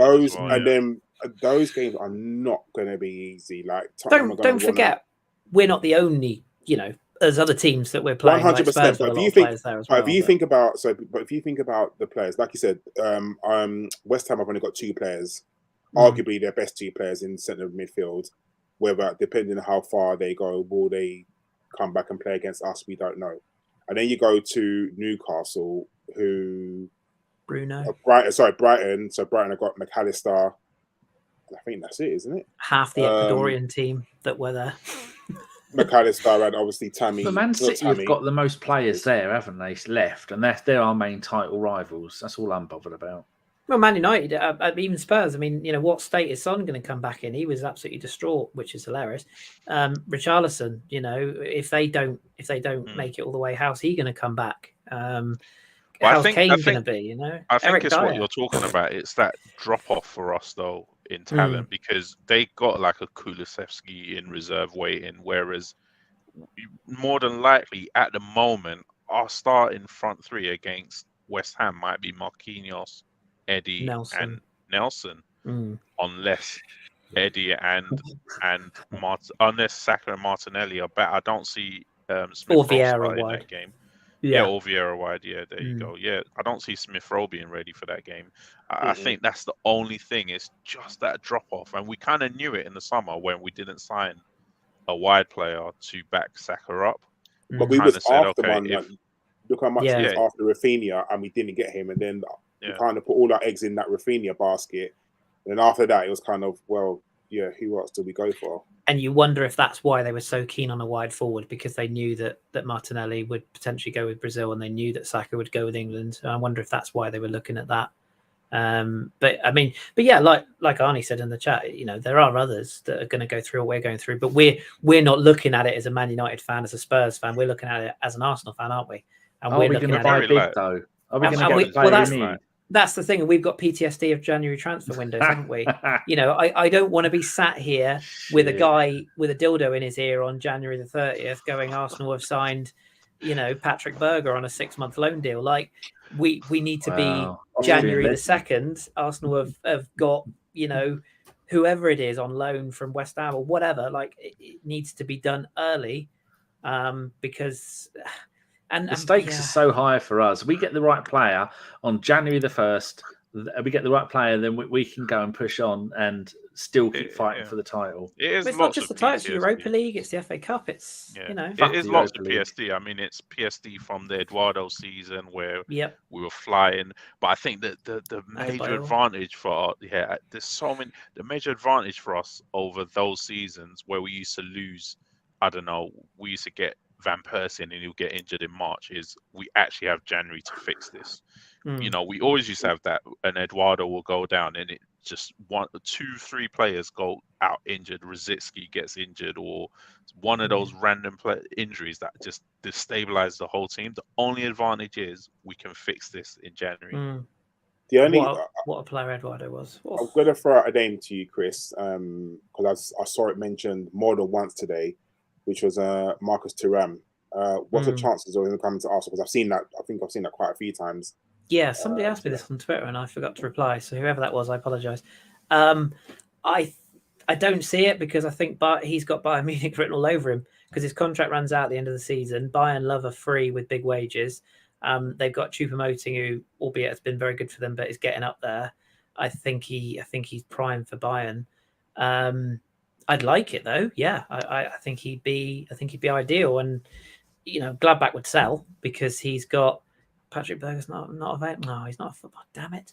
But yeah, Thuram would be great. It would be great. There's a couple. The only one I would throw back at you, if I was Arsenal and I was looking at getting a nimble, because I think we've all accepted that we're not going to sign a John Hartson, which makes me sad because I do miss the days of having a big centre forward to, aim the long balls at. But if you can't get a Thuram, who's very much in that mode, 6'4", built like a tank, if you want a nippy striker in the sort of Nketiah Jesus type, Ekitike went to PSG pre-season. He's not getting a game because he's got Neymar, Mbappe, and Messi in front of him. Go to PSG. Can we borrow Ekitike for 6 months? How about Vlahovic at Juventus now? Juventus are getting rid of everyone and they're about to be disbanded. Yeah, but let's see if that actually, it's They've Italian. resigned, haven't they? Yeah, but they still haven't decided what's going to happen, is it? I mean, they're not going to pillage. They're not going to say, "Oh, you got to get." They're not going to sell them all in January. Down. Yeah, it'll be the end of the season if they get relegated or whatever. They'll go for the third bloody time. But Thuram would be great. Like I say, 6'4", big, strong, can play wide, can play centrally, has a decent goal scoring record. Moussa Diaby's another one at Leverkusen, can play wide, can play through the middle. There are options, but I don't know. I have a horrible feeling that at the end of the season we might look back and go, again, we could have. As long as we get top 4, though, look, again, we have to be realistic. That's what we need, isn't it? But I think that's the minimum. That's what we want. Yeah. All right. Well, we've been going for 2.5 hours. So Jesus Christ, we've had a lot to talk about because Danny hasn't organised a podcast, even though me and Kris have begged him to organise a podcast, and he hasn't. You've been trying to organise them, and everyone just fucking blanked you. I've had Lana in my ear about it as well. I just haven't had we will try next week to do one after. So what's the semi-finals? Wednesday and after Thursday. After the quarters, or we could do one after the quarters, couldn't we? But the quarters are so that'd be this weekend, won't it? Okay, maybe not then. Tuesday, Wednesday for the same. So Tuesday, Wednesday. So maybe Thursday. We'll see who's about, and then we'll do one the week after for the final. We'll try and organise one, but everyone has busy lives. Josh is off doing Josh things. Ellis is off striking. Josh is off recycling stuff. If France beat England if France beat England on Saturday night, then we'll do a podcast Saturday night for 24 hours straight. And I'll just tell you how great France are. Just you sobbing and burning everything that's got anything to do. No. If England win, then this is the last podcast you'll ever see me on. So it's been a pleasure. But no, we will try for next Thursday because am I working? Arsenal playing Lyon tomorrow, Tuesday. Don't they? Yeah, and they play Milan on Tuesday, so that's the Lacazette derby tomorrow. Okay, well we might do it. Yeah, playing Lyon tomorrow, and then who's the other one? Is it Milan? Milan on Tuesday. I'd like to see if England win the World Cup, Kris. I'd like a tattoo on one buttock cheek of the World Cup, and like on the other buttock cheek, Harry Kane puckering up for the World Cup. Will you get that done? 2 things you will never see. Like Avon said, if France win the World Cup, I'll just do a podcast on my own, just talking to myself for hours. It'll get record. No, it won't get any views. What time are England playing Lyon tomorrow? 3:30 UK time, I believe, because I got a notification while we were doing this pod. Well, someone let me know how that gets. So we've got 2 questions. One from Phil Mack we can't answer. Any idea who plays against Lyon tomorrow? The players that no one knows. I could name you the team, but how can you name the team? Well, because it's going to be our first spell. It'll be Karl, Hein in goal. It'll be Tierney left back. It'll be Cedric right back. Gabriel and Rob centre backs. El Nene and Vieira in midfield. Odegaard in the 10. Marquinhos and Nelson wide, and Odegaard in the middle. Possibly Stuart, the photographer, up front. Excellent. Well, Odegaard and Stuart in it, yeah. Yeah, another question just for Kris from Nick. Would Kris be happy for England to win the World Cup as he has seen France win 2 already in his lifetime? No. Cold day in hell. Question, Nick. Put yourself in a timeout for that, son. You're wasting everyone's time, Nick. Gents, thank you so much for coming on. It's been a while since we've done a podcast. We need to do That's why we've gone on for so long. We've had lots and lots to talk about. Danny, you have to be here, but thank you very, very much for organising as per normal. It's well, you did the organising. I just pressed record, and I did that at the last minute because I forgot what to do. But cheers for organising it, Karl. No worries, Femi. As always, the Cheers. voice of reason, your dulcet tones, brilliant. Cheers, guys. No worries. And Kris, you'll either be smiling loads on Saturday or you'll be crying loads on Saturday. Into your baguette. Or I'll be gone. I'll just be gone forevermore. No, it's been fun. Thanks for organising, and yeah, it's been a good giggle. And I suppose I better start remembering how to host podcasts again, because I'll have to do it again in 2 weeks when I'm back to normal. So exactly. Yeah, sharpen up. I guess we'll try and do next Thursday after the semis. I do an Arsenal roundup as well, unless there's any breaking Arsenal news. Not Arsenal signed Mbappe. He comes out after he's beat England in the World Cup. He comes out and says, "I am signing for Arsenal." Yes, I know that's a French accent, but we don't know. I've heard No, no worries. Thanks, guys. Thanks everyone else for being in the chat. Been absolutely brilliant. Give us a thumbs up. Give us a like on whatever platform you're listening this to. This has been a World Cup podcast from a Bergkamp Wonderland, saying thank you very much for listening, and we will talk to you next week, hopefully. Take care. Bye-bye. As soon as I scored that goal, I was fucking livid. Get down, dog. Splendid business. He nearly caught the bloody thing. What are you talking about? So I've just eaten a full quiche. Well, you don't often see them at Ibs, so when you see them in the supermarket, they need to be swagged, microwaved immediately, and get the brown sauce on one. Bosh, Bob's your uncle. Never